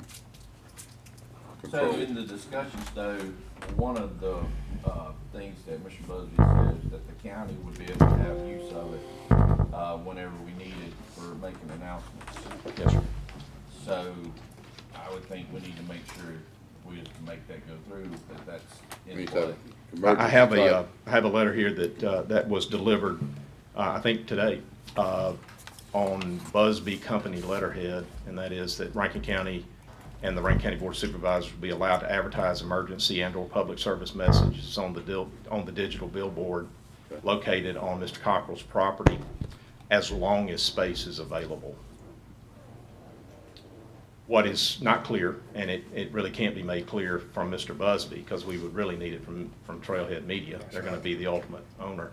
I'd need to see something from Trailhead that says we agree to honor any terms. Of course, you can make it a term of your condition, and that way when he assigns his rights, that would also flow through, and they would be held to that same responsibility. And so that's the best way, in my opinion, Jay, to control that and to require whoever ends up controlling the board is obligated to that condition. Let's make it a condition. That's a good idea. Yeah.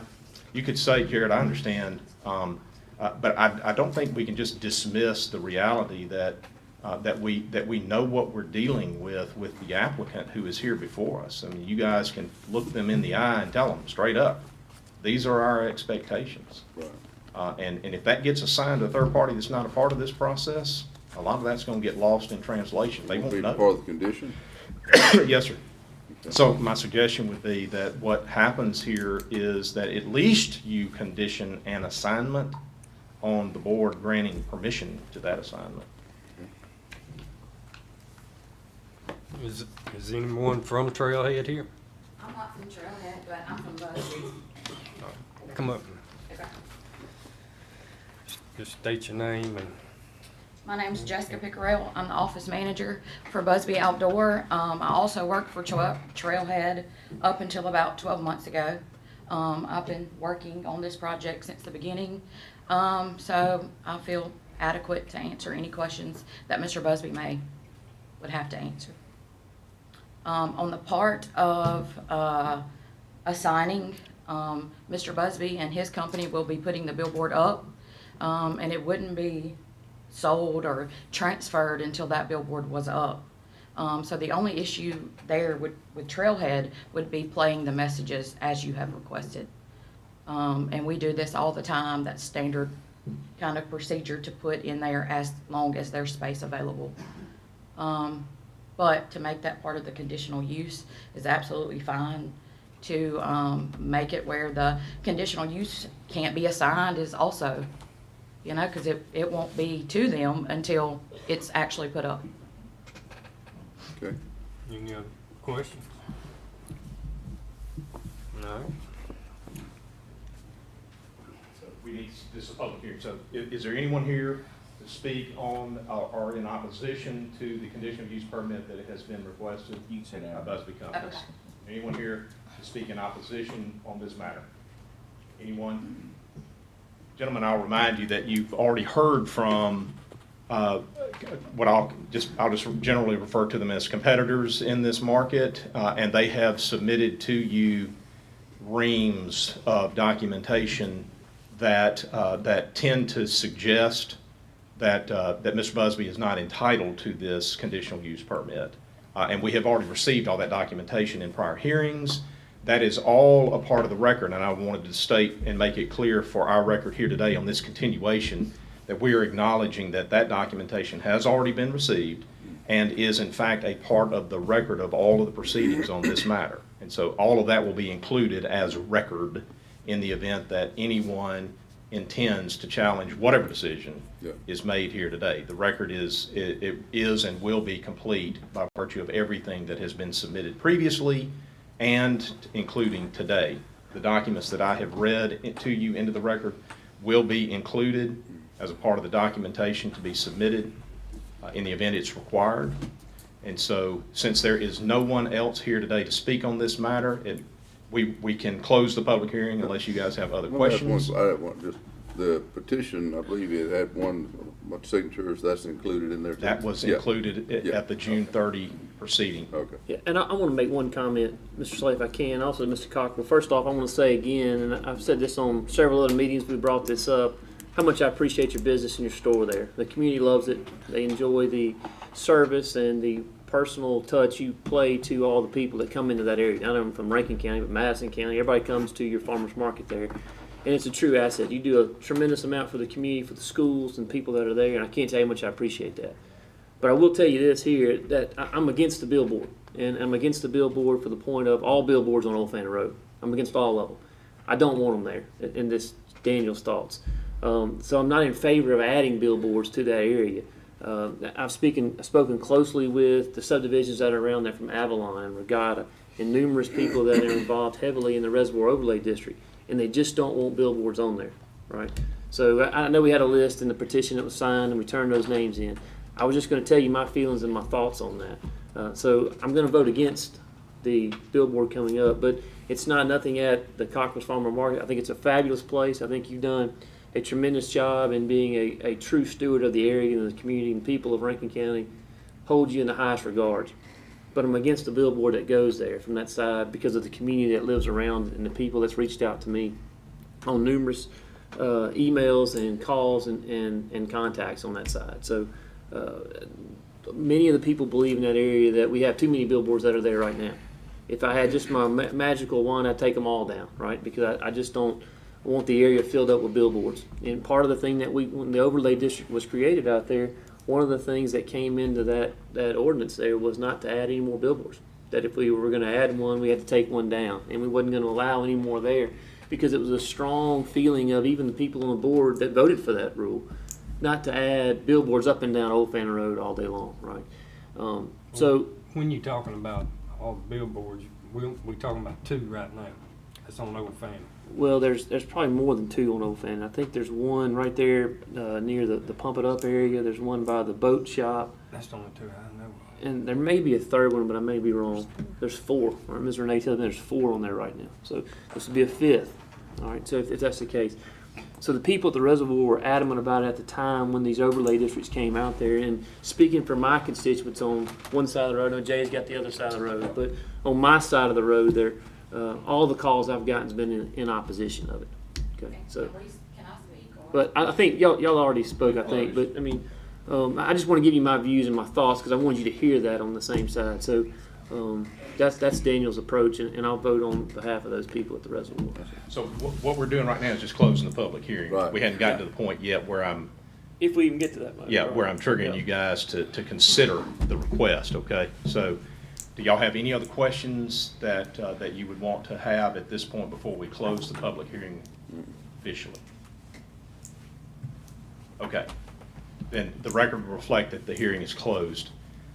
Moving forward with the actual application and the request for the conditional use, we've talked about a couple of conditions that may be considered, and so before we call for the vote, perhaps we could engage quickly on the conditions that might be appropriate in the event you decide to move forward with the application.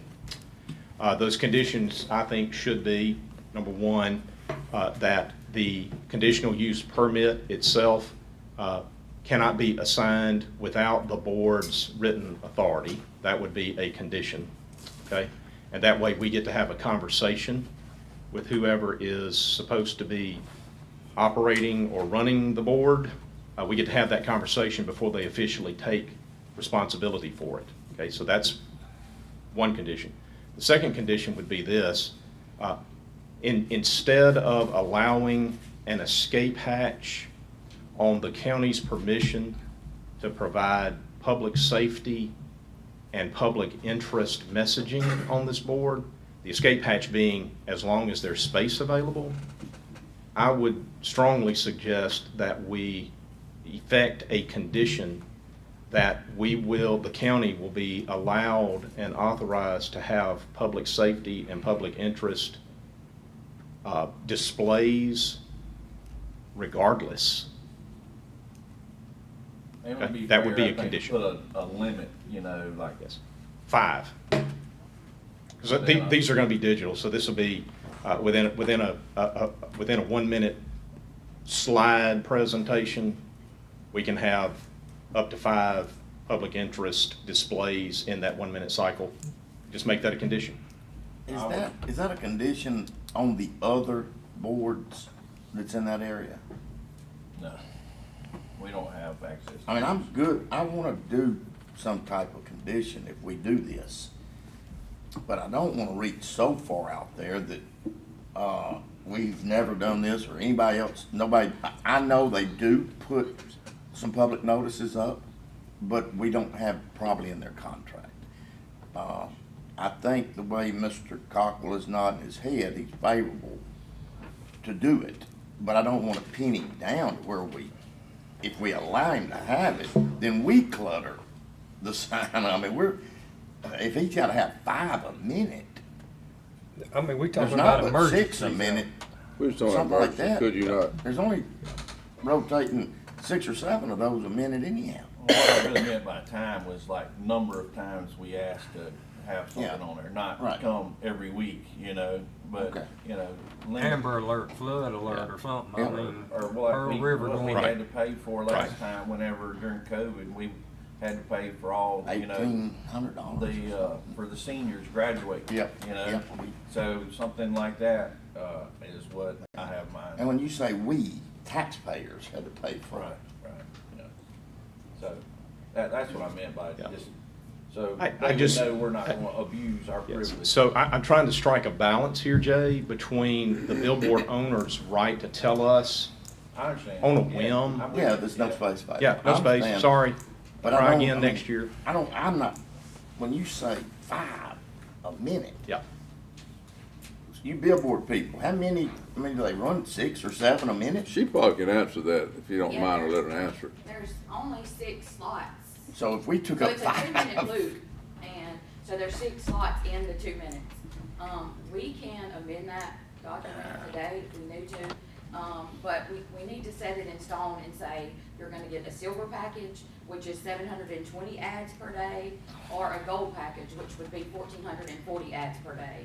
And then it would be at your discretion if it were to notify people that Energy is going to have road XYZ shut down. That is how we usually do it, is they just say the county automatically gets 720 flips or 1,440 flips a day. But 700 if you're plenty. trying to say a minute, I get it. that would be all of the slots. It'd be better if our condition actually talked the language that they understand, so Right. Yeah. maybe the Yeah. condition is that we are provided the silver package. Yeah. But that, Okay. is that, I would just say 720 flips, because then when Trailhead inherits the board, they're still guaranteeing you those flips, and you're not, they Okay. may call a package something else. okay. All right, thank you. All right, great. All right, so those would be the 2 conditions to the permit. One being obviously that before it is officially assigned, that we get to have a conversation with what would be the assignee. Okay? The second is that the county is eligible for 720 flips on the board, right?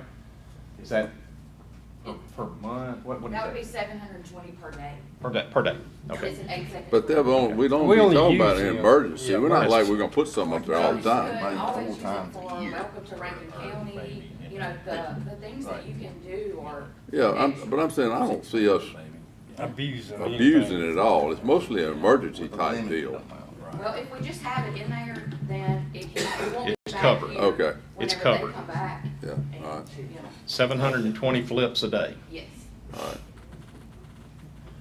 So those would be the two conditions, Mr. President. At this time, it's appropriate for the board to take action.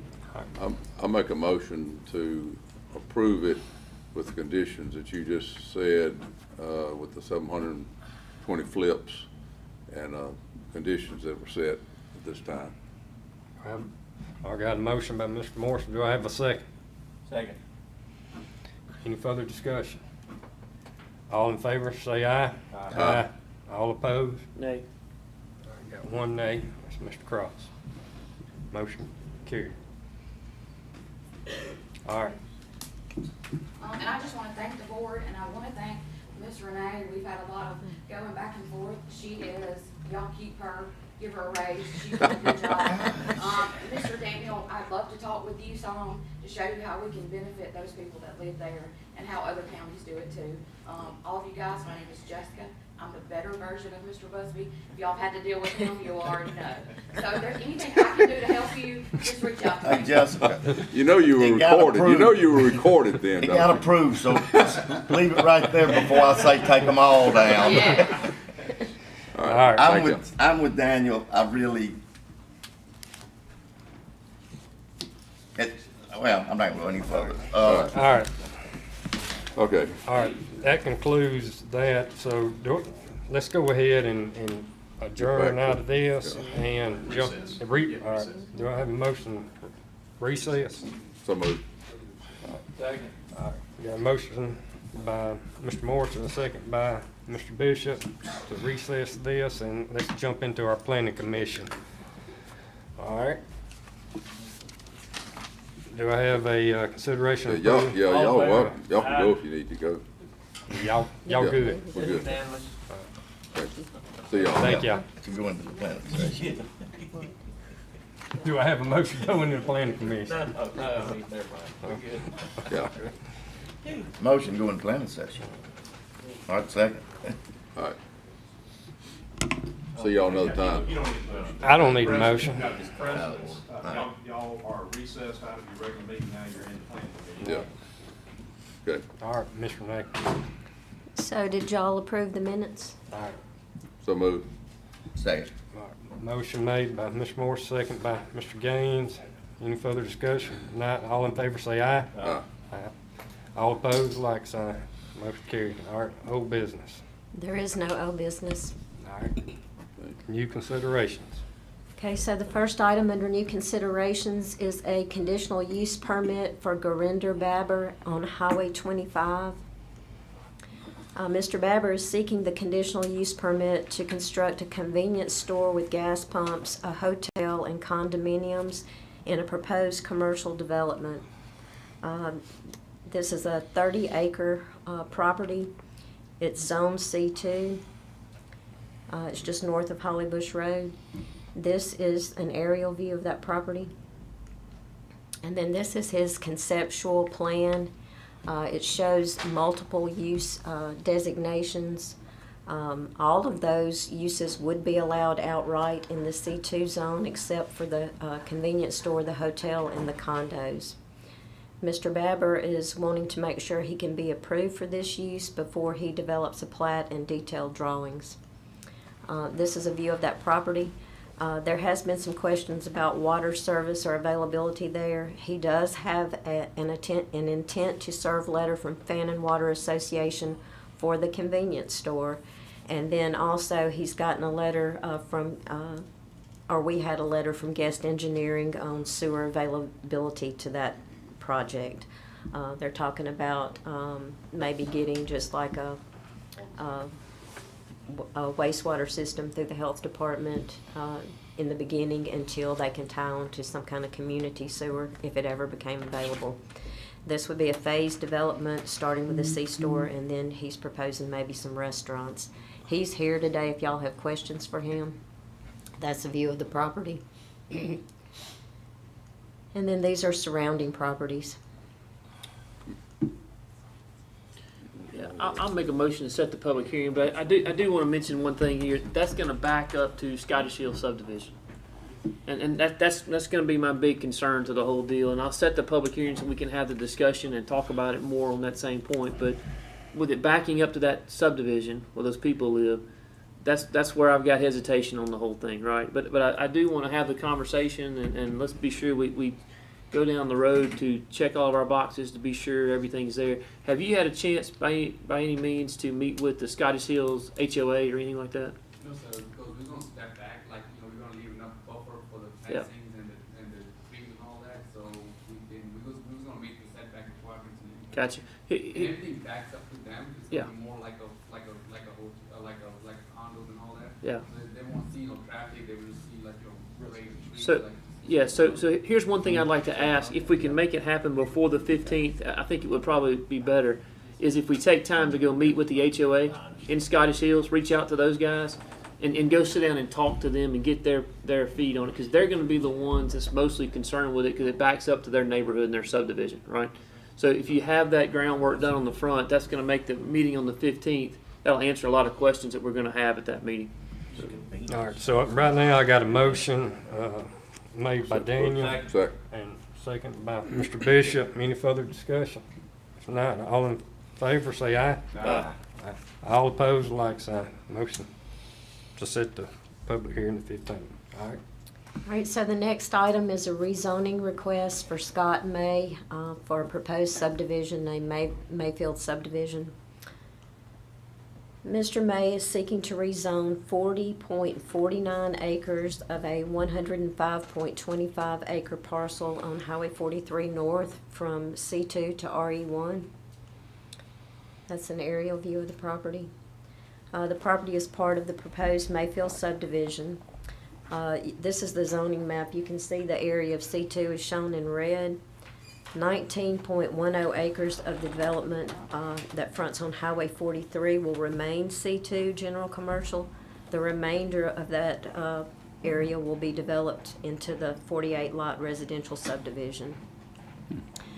That's their plat. That area in pink is the part that would be rezoned from C2 to RE1. The average lot size is 2 acres, and houses will contain a minimum heated and cooled square footage of 2,300 square feet. These are views of the property. And then this is the surrounding properties. Well, yeah, Scott is not here and Tim is out. Are you pretty familiar? No or yes? All right, We're just setting a public hearing though, aren't we? Yeah, I know. I just want to make sure that this is the one where we shrunk some of the commercial to give larger lot sizes. You got it. In the, That's exactly right. okay, all right. And they met the request. Yeah, Yes, yeah. sir. Okay, I'll make a motion and we set it. All right, we got a motion by Mr. Second. Gaines, Second. second by Mr. Morrison. Any further discussion? If not, all in favor say aye. Aye. All opposed, like sign. All right, motion carried. All right. So the next item is a site plan architectural review for air gas at 217 Andrew Jackson Circle. This is a 21.13 acre parcel that's zoned I-2. That's an aerial view of the existing facility. They're proposing a 7,000 square foot warehouse addition. It will be a metal building attached to the side of this building right here. That's their site plan. And again, that's the building, the 7,000 square foot building. These are the elevations. And then these are just pictures of the facility. They do have their drainage plan, but Mr. Parker hasn't had a chance to review it. So if it's approved, we need to approve it contingent upon Tim's approval of the drainage plan. And someone is here today representing Air Gas if y'all have questions for them. This is just a surrounding property.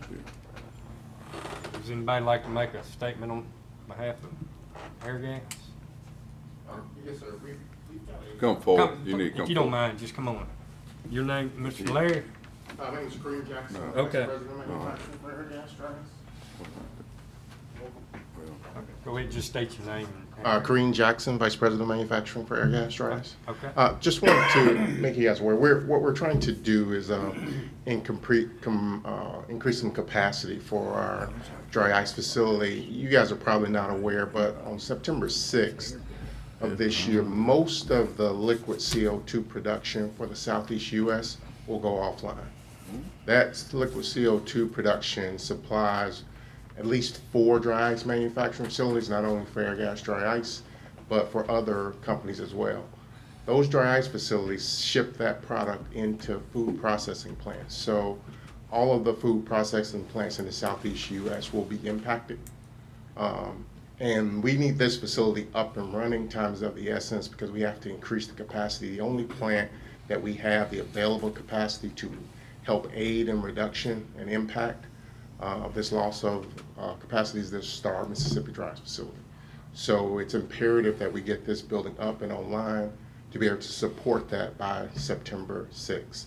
If not, if we don't have the ability to support that, it will dramatically impact the amount of meat product that can be produced in the Southeast United States, and which will be available to customers, and pricing. And it will be significant price increases, which will not be mitigated for some time. So I just wanted to make sure that you guys have all this information. I think we've provided most of the information you guys needed here today, but I did want to communicate the necessary sense of urgency for us to get this up and running and be ready to support that outage. I got a question. What day? What's that? When did you say it's going down? It's going down September 6th. This year. This year. So why aren't y'all shutting that down? What's that? Why are you shutting it down? We are not shutting it down. The suppliers of the liquid CO2 are shutting down. Multiple suppliers are taking, one is every 5-year outage of supplier in Georgia, and there's another supplier in Virginia that takes an outage every 3 years. They typically don't coincide. This year, they coincide. So both of them will be offline at the exact same time. For how long? They're stating 6 weeks. These never last for the duration that they say. They typically are always longer than the stated duration. What is this gonna do as far as increasing truck traffic? There will be increased truck traffic in that area. Like how much? We will be producing an additional at least 10, 15 truckloads of ice per day out of this facility. That's where the problem is. I mean, I understand what you want to do, but that's where the problem is. You know, we're having a lot of, well, y'all might be aware of it. Those roads aren't designed for that truck traffic that y'all have now. They're little small, narrow roads. And like down at the 4-way stop at the Star on the main, what they call Main Street, y'all are continually cutting through there, and the people there watch you cut through there. And you've taken down the stop sign because of those trailers, and you got your yard on the hill up there full of trucks. And none of that is designed for that type of truck traffic. And now you're gonna add 15 or 20 more? Is there a different route to get in there? Huh? No. Is that the only route? No, they can't, because they won't let them go out the other way, and I understand because of the crossing up at the, by the store, let's just say there. However, I'm not sure if it's some of your trucks, but there are some trucks that go that way and then take a right-hand turn, and they keep the ditching all torn up there because MDOT won't spread that. They say that's in their, it's not in their budget now, but later they're gonna widen that entrance. So the fire department is constantly up there flagging the road because as a trailer truck is dropped off. Now, I'm not saying it's your truck every time, but I'm just saying it's not designed for that. You talk about some people fixing to raise Cain. Is that community already unhappy because of the things? And we're fixing to help, in fact, we're doing a road project there, because when has been accidents, the people that are on Jackson can't even get out because the train blocks the road. And that's why we're doing the whole project. There's no way for emergency vehicles to get in or out, and that's why we're building this little short section. But I don't know what the answer is. This is the first I've heard about it. Come back up live again. Will you continue at this pace, or would this be? No. This will happen every 5 years, but this will be a 6 to 7 week outage. And I understand, but this is actually the first I've heard of.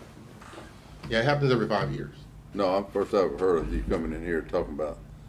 I mean, today's my first I've heard about a site plan or anything on it. Well, I think they want to add a building, something. Well, I know that. So But this is I- not really a zoning consideration. As you know, this can be approved by site plan architectural review.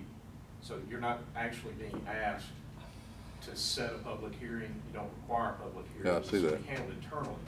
So really the only thing before you guys is whether or not you're authorized or ready to move forward on the basis of what you've been told about their site plan through the architectural review process. Okay. Okay? Well, I guess I'm putting it in a package because, y'all don't do anything to help us on these roads that are not made for your trucks, for that type of traffic. I mean, it's not your fault, but the roads aren't.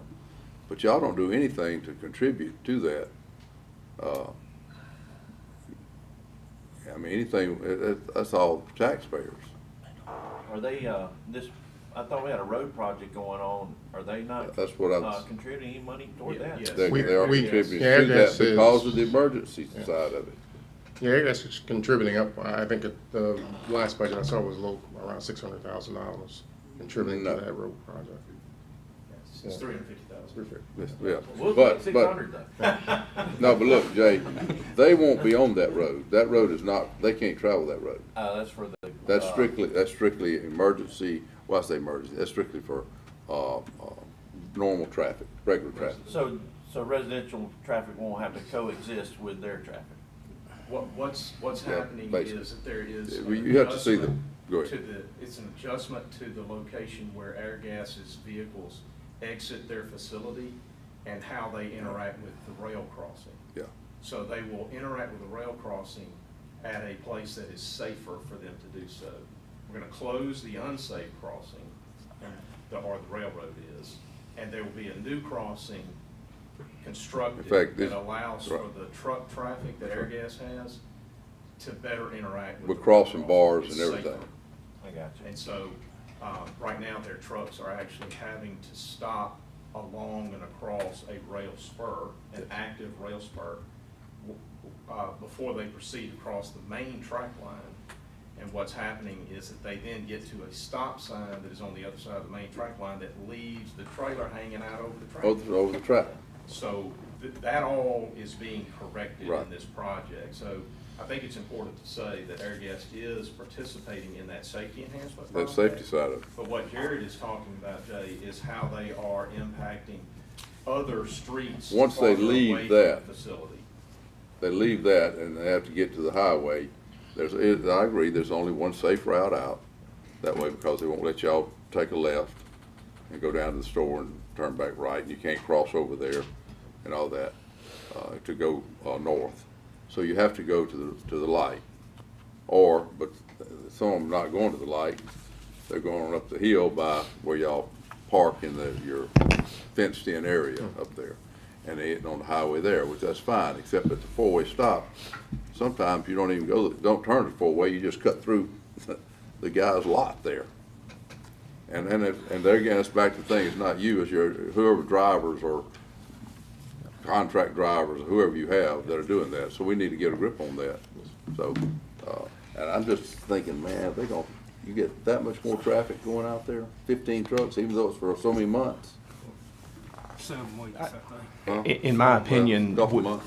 it might be helpful for us to ask Airgas to notify the community in writing that there will be a temporary increase in truck traffic that they take the responsibility to make that notification, put something in the newspaper, send out letters to each of the citizens Put it that on the are in star page. There you Yep. go. Our bulletin board. They got one. And that way, there's as much notice that we can get out to the public to expect some amount of increase. And go ahead and give the explanation that, you know, that this is a market-driven issue, that there's a cessation of activity, whatever, in other locations, and y'all are having to ramp up production to offset that. And just tell the community that, and that they should, you know, that you apologize for any inconvenience that may come about, but you expect it to be a temporary matter. I think that probably addresses that. That's all I know you can do. Or we'll certainly do that. Yeah. Thank you. I know you didn't expect to hear all that, but when you start talking different trucks, what I'm hearing, what I've always been hearing for years down there, oh Lord. Yeah. All right, thank you. So Jared, I think the motion would be to simply authorize and approve the site plan architectural review. Yeah, well, I guess that's what we're approving. All right, so do I have a motion? So moved. Second. Motion made by Mr. Morse, second by Mr. Bishop. Any further discussion? If not, all in favor say aye. Aye. All opposed, like sign. All right, motion passed. All right, nuisance properties. First item under nuisance considerations, Mr. President, is the Roger and Samantha Moore nuisance property at 555 Sunny Circle. It's a District 1 property. I'll ask Renee if she will to please demonstrate with the photos. That public hearing is open. I'll ask Mr. or Ms. Moore to be prepared to come forward at the appropriate time. All right, so we received a complaint on this May 16th about someone running a vehicle repair business in this neighborhood.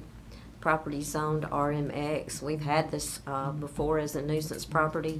The certified mail was sent and both letters were received. These pictures were dated the 16th of May.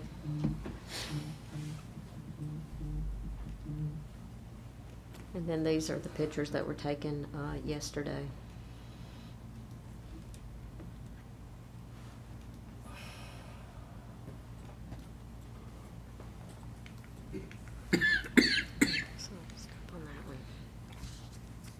Is there anyone here to speak on this matter?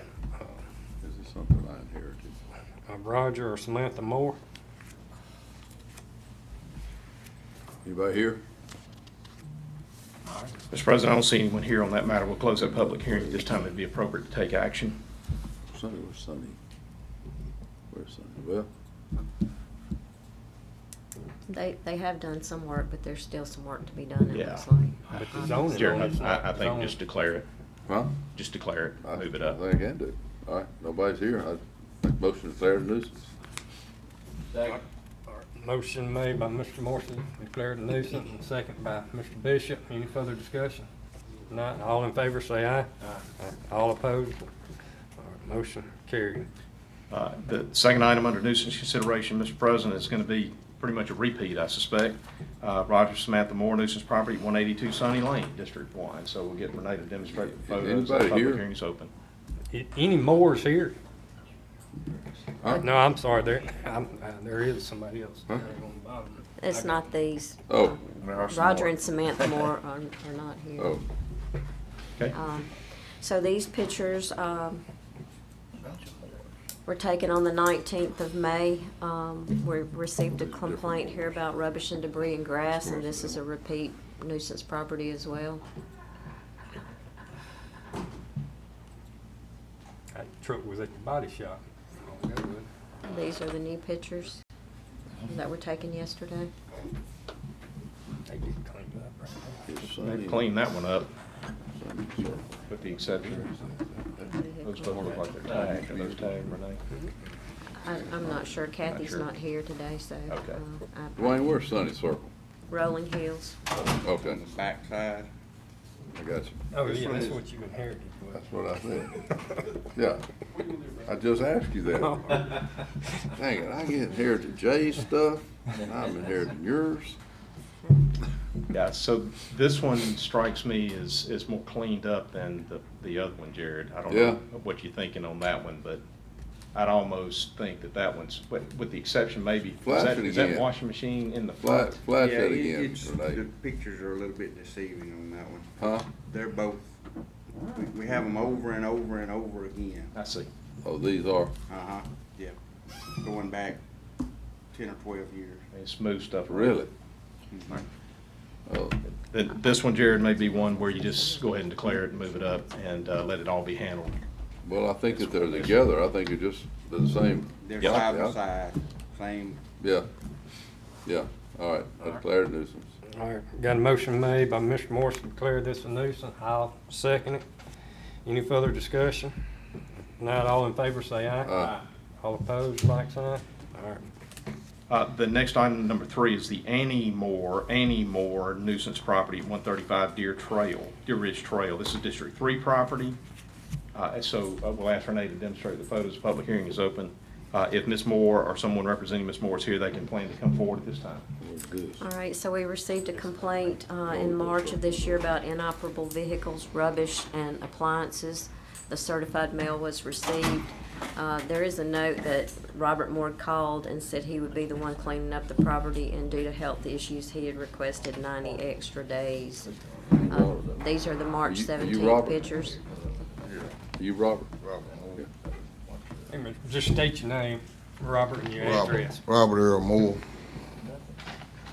Do you live at the property? Okay. Yes. Okay. Well, what it happened, I had started cleaning it up. I'm gonna get to the new pictures. These are the pictures that were in March. I done started cleaning up. I had a accident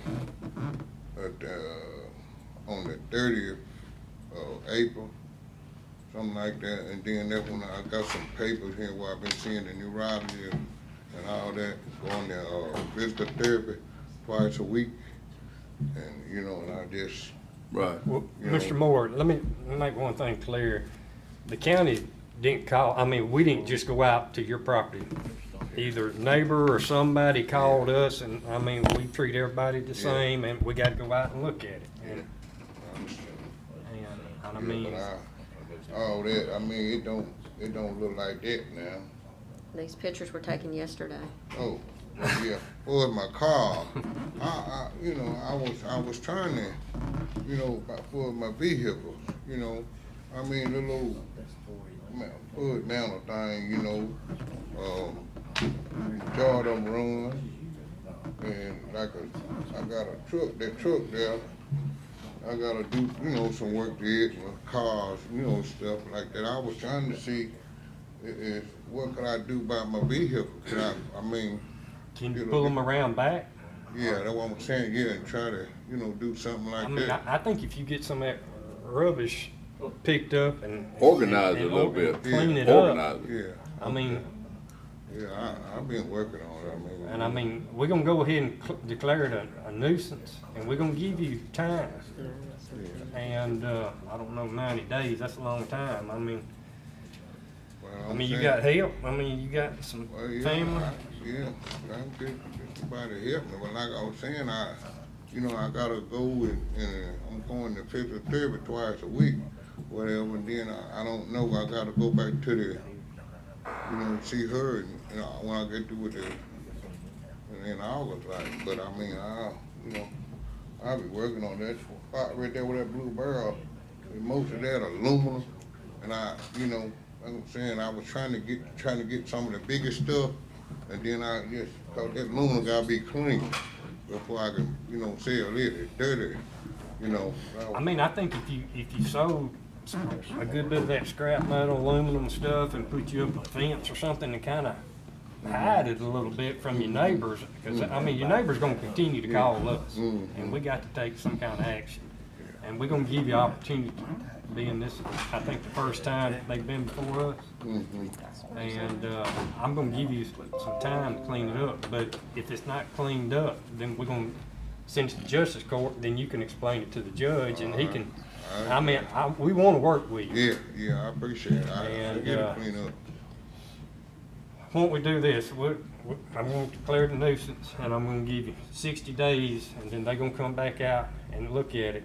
Okay. And if it's not any improvements to what's there, then it's going to come for us again, and we're going to send it straight to justice court. Okay, I understand. That work? All right. That's gonna be my motion, declare it nuisance. Second. All right. All right, thank you. Second by Mr. Morrison. Any further discussion? All in favor, say aye. Aye. All opposed, like sign. Thank y'all for coming in. Thank y'all. Thank you. So for the record, that matter is closed. Mr. President, we've ready to move to item 4. This will be the Vivian and Fred Moore nuisance. We had to run on Moore's today. Vivian and Fred Moore nuisance property. This is at 576 Holyfield Circle. This is District 3 property. I will open that public hearing. I'll ask Ms. Renee to demonstrate with the photos. If Vivian or Fred Moore or someone on their behalf is here, they can prepare to come forward. All right, so this complaint was received May 26th, inoperable vehicles, rubbish and grass. This is a repeat property as well. Kathy did say that she got a call from the owner and he said he would start cleaning up.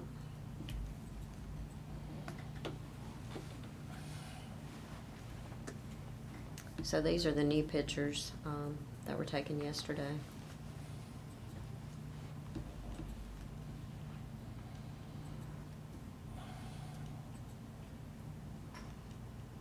I know I've had a lot of calls on this piece of property right here. I'm gonna go ahead and declare it a nuisance and just. Second. Any further discussion? All in favor? Aye. All opposed, like sign? All right. For the record, that public hearing is closed. Mr. President, item 5 is the Paul and Rachel Purser nuisance property. This is a review. This is at 759 Aldridge Drive, District 2. So we will open that public hearing. Paul and Rachel Purser, and Renee will demonstrate with the photos. All right, so Mr. Purser made an application or started an application for a guest house on June the 8th. The site plan that was with the application actually showed 3 structures. One was labeled guest house number 1, guest house number 2, and then a home site.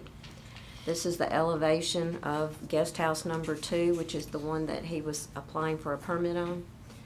And this is his site plan. This is the, okay. So this is the site plan that you can tell the most. This is guest house number 2, this is guest house number 1, and then this is a future home site. It's 2.30 acres.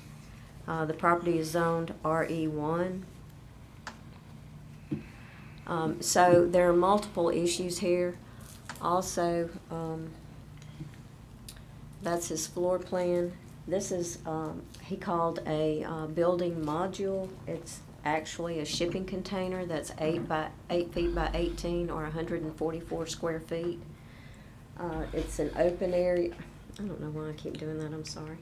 It's an open area with what it shows is a bed, a kitchen area, and a bath.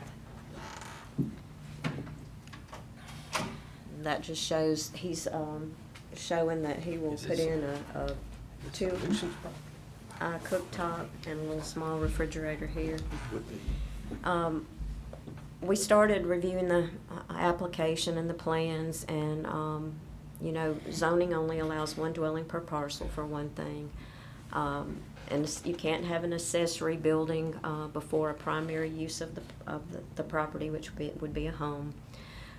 So those were some of the things we were looking at, and then there are some building code issues as well that we were trying to work through.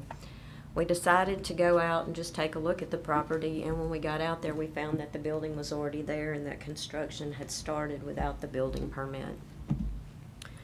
There are also some restrictive covenants for Aldridge Estates Lot 7, and we have a copy that Mr. Slay has reviewed. Okay, Mr. Craig reviewed them. But these are pictures of the structure. And that's a shipping container? It is. It's metal. He put siding on the outside. It was delivered like that. Okay, and then this is the you bought interior. it like that? We just had it delivered to the site. So, gentlemen, this is a review because we see a number of issues We classified this on the front end to give us a placeholder to have this discussion as a nuisance consideration, but as you can see, there are multiple other issues here beyond just nuisance or potential nuisance, and that has to do with the zoning violations. And as we have consistently said, this board has, we don't want to get into a situation with a platted subdivision where we know that there are restrictive covenants in effect. We don't want to get into a situation where the county permits activity that may or, that is compliant with our regulations when we know that that same activity is likely to violate a set of restrictive covenants that are in place. And so this lot is burdened with the covenants that apply to Aldridge Estates, and is not exempt from those, hasn't been carved out of those. And so there are a number of issues. In order to comply with the zoning, the lot would have to be subdivided so that it wouldn't violate the one dwelling per lot rule. In addition, the Aldridge Estate covenants will only allow for one dwelling on a lot. And so that's issue number one. The second is the building is, the proposed plan is to install or construct accessory structures when there is no primary structure. And so everything's backwards. In order for this to get anywhere close to meaningfully complying, these out parcels that are being proposed here are going to have to be rendered to a degree that they are not dwellings. What are you talking about? How many acres there? 3 acres? Was it 3 acres? 2.9, 2.9, 2.93, something like that. Oh, Right at 3 acres. Yeah, so in order to square this up all the way around, those buildings, and I don't even know if what is being proposed is in keeping with what this board has as an expectation for the, construction activity in the county. We've been reticent to get into the tiny house business. We've avoided that like the plague. And this has trappings of tiny house all over it. I don't know that this is the aesthetic that we're looking for. It's certainly not going to be compatible with what is in Aldridge Estates and their dwellings. As planned at the moment, they are proposed as dwellings. And so if you do get past the aesthetic problem, you've got to deal with the fact that he's proposing multiple dwellings on a piece of property. And it's 2.48 acres. 2.48. According to the deed. Well, let me say, I actually went out there and unloaded this and set it on that site. Oops. But at that time, the neighbors all out, they all acted like it was fine. I think I even asked you about it, and you had darling family, and they were talking about they're going to do this, and then you're going to build a house, and this was more or less when you're working out there while you're building a house, basically. And the neighbors right across the road were over there. They didn't seem like they had a problem. Nobody said a thing. I mean, he had all kinds of stuff up there. Nobody had anything objective to say. And in fact, I asked you, I don't think you knew that I was this, but I just said, everybody okay with it? You got everything, or something out about this? Everybody okay? You got everything about okay to do this? And you said, yeah. So I just assumed you had done something. But I unloaded it about a month ago. Generally, we like to see a And I will tell you, permit issued before it's construction. already pre-built before it gets there. Yeah, it's already, it's We haven't seen any of the wiring on the inside. We can't see it now. No plumbing, no wiring. There are multiple issues with the building, and Brian's here to address some of that if y'all. Item 3 under the restrictive covenants. That looks pretty small. Yeah. It is It's small. But 144 it's more or square less, feet. I said something about it. It's more or less just 144 while they're square working feet, out 8 there, by have somewhere that 18. for the kids where they're at. Yeah, no dwelling having an It just area of shows less than 8 bed. 1,700 square feet of enclosed heating and cool shall be constructed on a lot. Did you So, not? Can I speak to that? Sure. When I was sold the property, I was told that that had all expired and that there was no HOA. So that was my understanding from Mr. Aldridge, who sold it to me in 2013. Have you So- talked to him about what you want to put on that property that way? Mr. Aldridge? I have not. I guess my thing is, on the, Dwayne, you can probably live more to this. Tell me about the fire code for this building as far as the occupancy and having a kitchen inside of it. I mean, It won't be a big kitchen, I mean, Cheap electric. 20 foot No, but by 8. I guess what I'm saying is, from the safety code, the life safety code is gonna like definitely 20 by address 8 this foot. particular issue of it. Have y'all looked into that, Dee? The way he's got it set up, it's working around some things. I do have some concerns about moving in and out of that place, moving around you got a kitchen and you're walking around a bed. I don't know how big the bed's gonna be. It'll be There's- big. Which, he's not required doors on the interior, but Yeah. I mean, you've got an open shower, toilet, and a kitchen in the same room with a bedroom. Not saying he can't do it, but at that size, there's health concerns.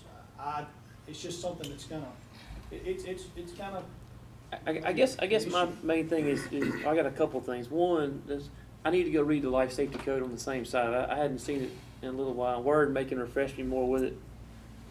I reviewed the. I gotta go read it. So I just hadn't on that same point. But I don't want to get into the issue of the tiny homes type stuff like that. You know, I mean, last time we had somebody deliver a camper or trailer over there that we didn't get permitted for, we fined them, Jared. I don't know this board will fine you for that. How about if you brought 3 and put them Yeah, together? you They know, delivered it, I just picked it up and set it off. Did we go down to, who was that we went to, down in Forest County or something like that? Brought up there? Yeah. I don't know that we'll take that action on you. I mean, though, all so I you did, should be all I right did on is pick that. it up and set it off. I've got Jared's address. You got it, all right. But I've got I Jared's guess address. my main thing is, I need to do some research on this same point of it. I don't want to get into this model coming out there, Right. right? I just don't, that's not And this what- is a personal property. I'm not doing this as a business for everybody in Rankin County. This is for my home Yeah. and for the way me Yes. and my family want Right. to, function. Well, my understanding, you were just gonna more or less somewhere, instead of pulling a travel trailer out there to stay in while you're building a house, which would be the same kind of thing, you were setting this up to have somewhere while you are building a home. Now, that's the way I understood it when you were, actually, you told me. And that's, I think I discussed with y'all, we were planning on building the guest house one within the next year or so. Ain't a whole lot of privacy in that little house, you know. Travel It faces the trailers, woods. the travel trailer's set up for human occupancy. We don't have a clue Yeah. about this thing. No, I'm just saying, that's the way he described it for Yeah. them. And I'll say something on the bedroom, I mean, you gotta have 70 square feet for a bedroom.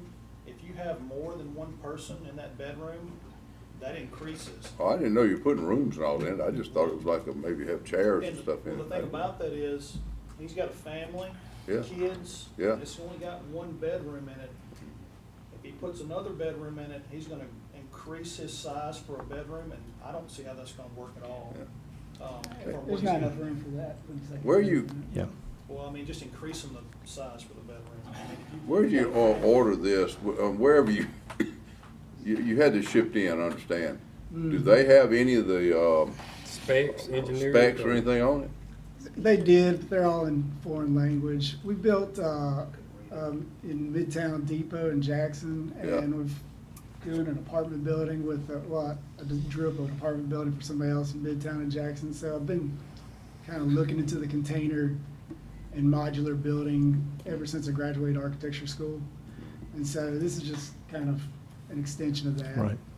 It's probably ahead of its time. If I had to just size this up, I'm confident that at some point we will be addressing whether or not these can be rendered in such a way that they comply with all of our life, health, safety codes and become more familiar with them. And at some point, there may be a board that says, we're open to considering these, but at the moment, I don't think that's where we are. Let me address the issue of the covenants. It's always dangerous to just take your legal advice from non-lawyers. The covenants were put into place in January of 1990, and they have an initial term of 25 years, but the language is clear. They automatically renew for successive 10-year periods. There is not a termination date in the covenants. And so they renewed automatically on year 25, and they are in place. And until 80% of the property owners in the development gather together within the context of an HOA board meeting and vote to rescind these, they are in effect, and they can be enforced. That's why we have to be careful about not allowing someone to be permitted to do something that we know on the front end violates the covenants that can be enforced at that time. And so we're not in the business of enforcing covenants for folks, and that's not what we're saying. We're saying that us permitting this gentleman to do what he has planned to do here will violate the restrictive covenants. Sounds like you need to go back to whoever you bought it from. Seriously. Mr. Aldridge. Well, I mean, whoever, I'm just saying, for him, if I don't know if you got something that Or get says. 80% of the residents out there to sign and say they're good with it. No. Well, that still don't solve our problems. We're not even talking about the aesthetics. We're not even talking about the aesthetics I think it's issue. a wonderful fishing or deer camp. How long were you planning on being in this module?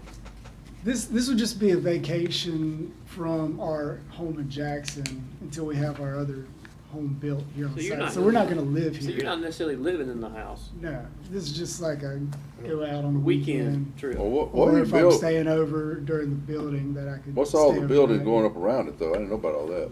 It's just kind of a big porch with a roof. You can see on You this get side. back, yeah. Oops. That's what it looked like. Oh. Is it really like a nuisance review, or is it more than that? This is a review that allows us to address this before we actually have to take it up as a complaint. Okay? There's a stop work order in Yeah. effect there now, Yep.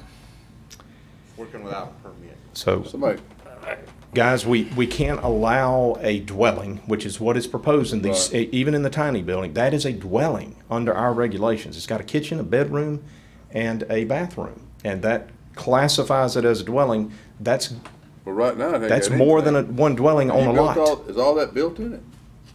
Well, it's going to be. Stubbed No, I'm in. saying right now, it's nothing in it, is it? When I Well, saw it, and it if was it's empty. not a dwelling, he can't have an accessory building before. That's correct. A primary use. Mhm. You But know, right now, it looks just like that. this Yep. is what the inside looks like. Yep. But the thing about this is, if it's there, you can say weekend or every other weekend, but it has the potential to be lived in every day. I mean, it can be moved, you can go anytime. Which, by the way, is prohibited by the covenants. No outbuilding can be used for rental Yeah. or for dwelling. I guess the covenant issue is one thing, that stops it. But the other thing is the life safety code issue of dwelling in it on that same point. You know, I mean, there's reasons those things are there, and I think some of the NFPA stuff is a little overkill, in my opinion, but I'm gun shy on something like that. The fire load in that thing, you get caught in that thing right there, catches on fire, you're not getting out of it, right? Unless you're busting through glass. And if I you don't know, figure out- nothing but glass. Yeah, It's if- pretty if- open. yeah, but Gone if- into doing some of these now, you know, little small. I went to Well, I the know doctor the other day right down there the by coast, they got Baptist. Really? And right down the road, they're building a lot of these little, They you got know, restaurants, they got restaurants built out of just homes, I different guess. ways. So, Well, the IRC says if I can't define it as a residential structure, I Yeah. can use the IBC. Oh, And when we get into that, he's gonna have, Midtown. like Daniel said, he's gonna have a lot of problems. What does IBC stand for? International Building Code. Okay, too. And that's gonna be. Which is what we've commercial. adopted. So I guess the real question is, Jared, are you gonna give them a discount for picking it back up? Yeah, I'll help you pick it up. I guess, and that's my I'll help main you- I'll help piece. you pick it back up. One, I wanna be sure that we follow what the covenants say in the area, right, for the people that live there. Second to me is the life safety issue of it, right? I mean, I know it's glass, and you feel like, oh, well, it's an easy exit on that, but people not having the ability to break glass in an emergency happens right now. Obviously, your fire load gets up really quick, it's gonna punch through that itself, but I mean, it's all metal, like, it's not gonna burn from the Doesn't burn, outside. really. It's- I mean, you gonna put a mattress in there? Huh?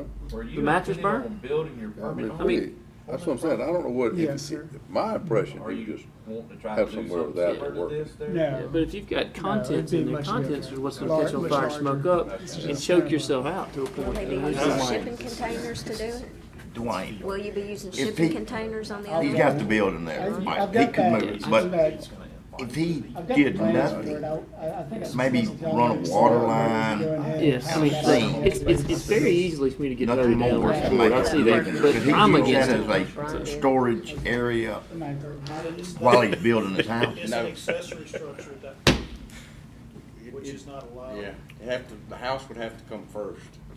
I was just thinking, They it's come at there, the could he same put his time, or- tools and, just have his the outfit, same but permit? no. can't do- Here's I my think we need to thing, follow the this is code. just a minor thing, even though it's my district, it doesn't really mean anything, I see, but I'm not for it in the condition we're in right now, is what I'm saying. This status of it, against kind of what the covenants say, people violate covenants all day long, if you wanna do that, that's an issue that the HOA would take up with you, with the people there.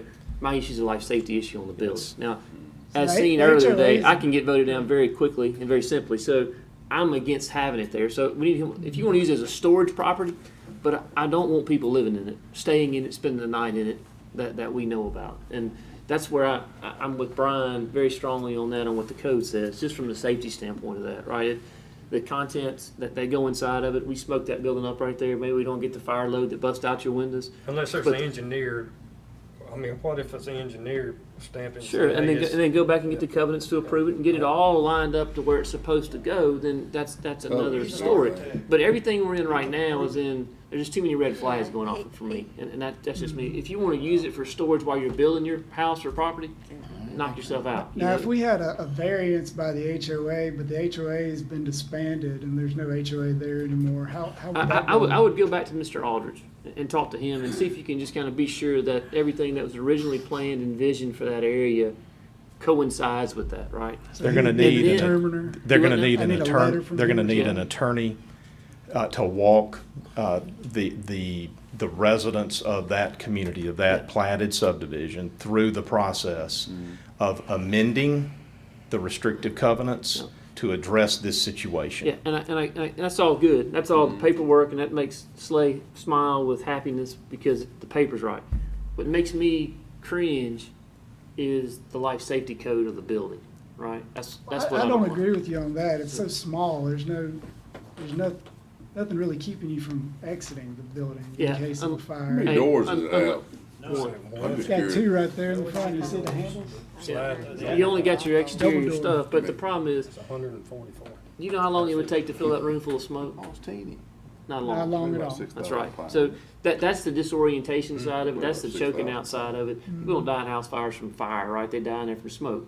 So those are my issues, my safety issues of that. If you have children and you have a kid inside of there, sure, maybe somebody as strong as might work and bust through the glass by flexing his arms, right? But a child couldn't get out of that, right? Or maybe it's got a somebody is. lever handle. I don't know why they couldn't go out the door. Hey, Very in a normal world, you're exactly right. We could walk right up to it, open the handle up, and slip right out. But There's in a gonna be moment of structure confusion, you over it can't. and around it on the outside, if that, in your, You in your trap case, that if it whole caught area. on fire and blocked those doors, I mean, you're in a metal coffin. I think he's in a space issue as far as putting multiple people in that room. I don't think the sizing is gonna be right for that. I'm not gonna be good with I'm that not style really that home sure, occupying I know people to that. spend the night. I'm good if you wanna store stuff there, then, but as far as the county signing off on that as a residence or a place to spend the night, Yeah. I'm not for that. That's just me, but. I That's second only a small fraction of this. All right, so I second. what do we need to do on this? Yeah, so Craig? Give since us- this is a review breakdown. consideration, are we done with Mr. Percy? I don't have any more questions. So, that's a review. From a matter of due process, what we need is for Ms. Renee and her office to treat this as a potential zoning violation.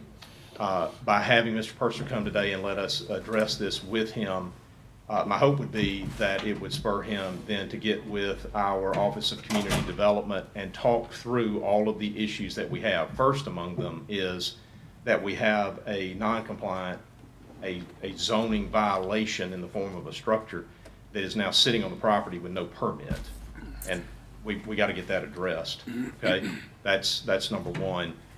He's going to have to work through the issue of how to deal with these restrictive covenants, because the covenants will not allow him to proceed as he has planned and demonstrated with his documents.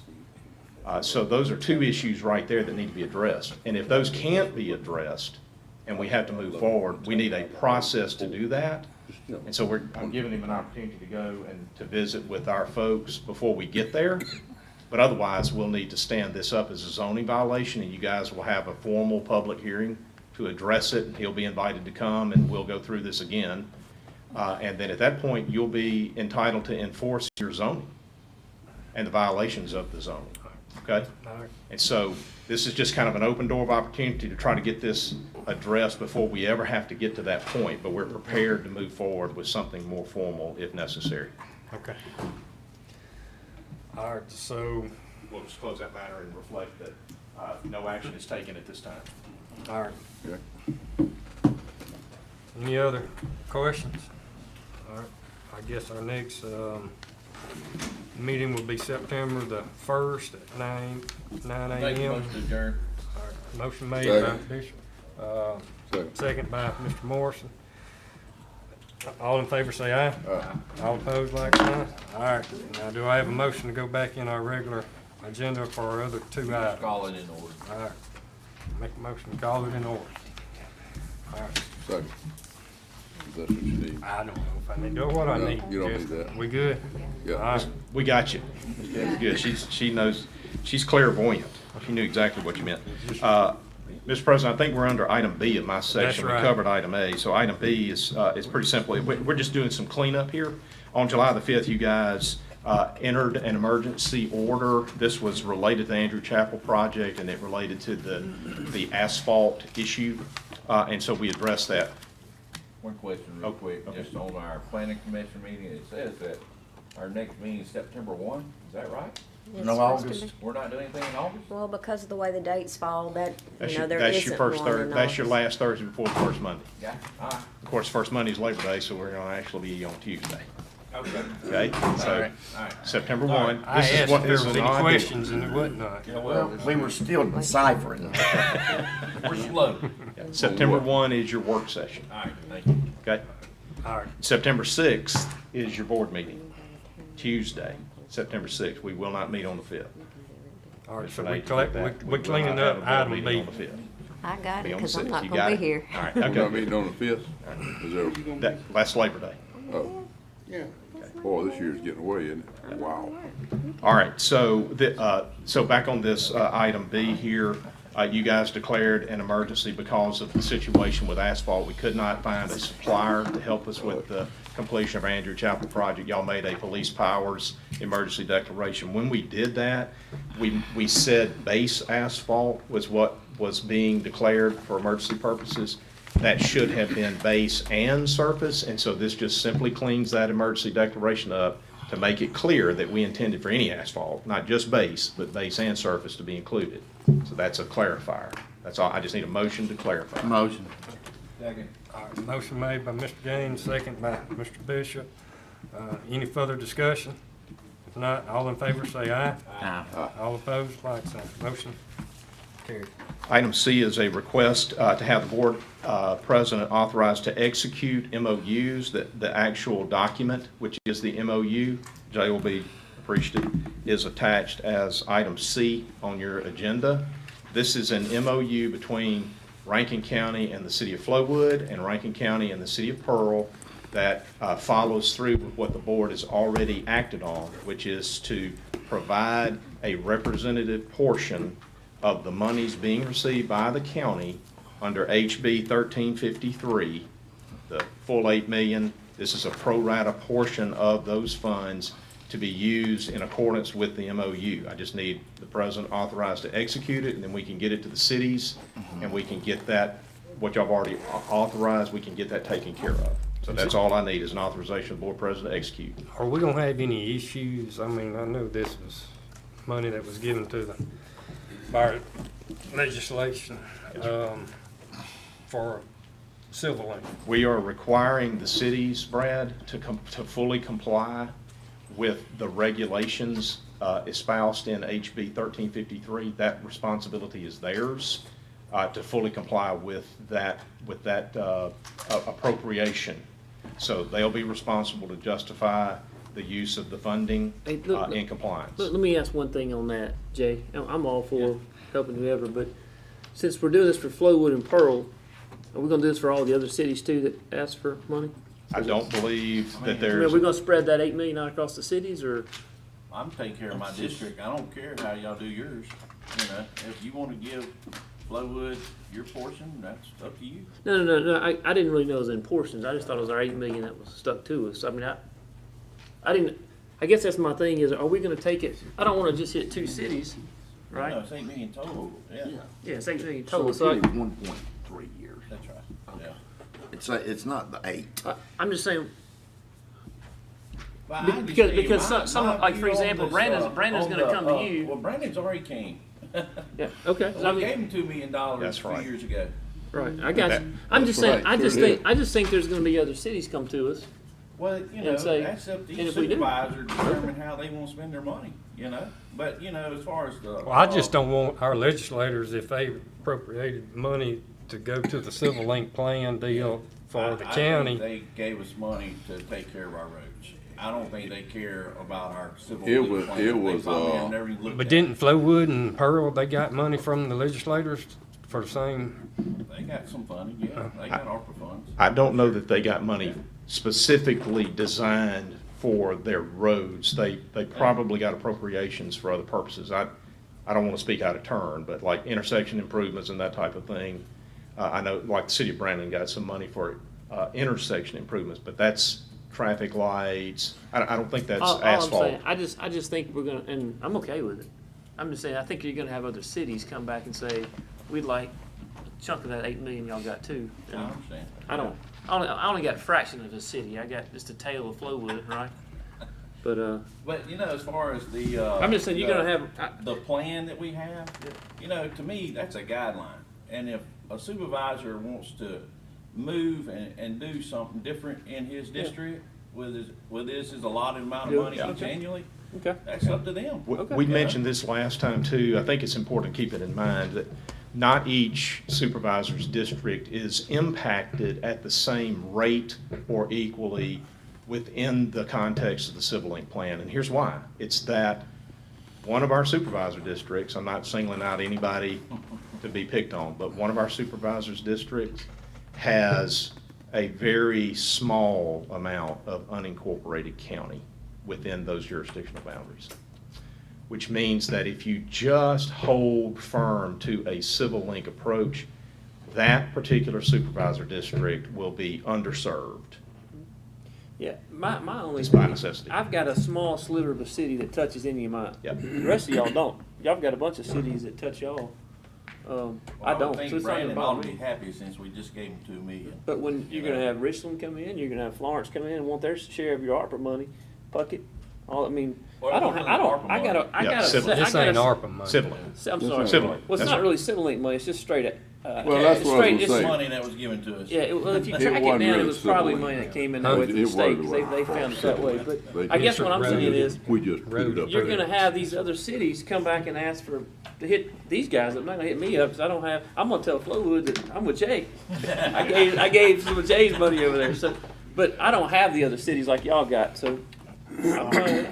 Truth of the matter is that what you're approving today is each of you agreeing to a pro rata portion of the portion that is being given. Everybody is participating in this MOU, the entire county. It wasn't Supervisor District 5 entering into an MOU, it's the county.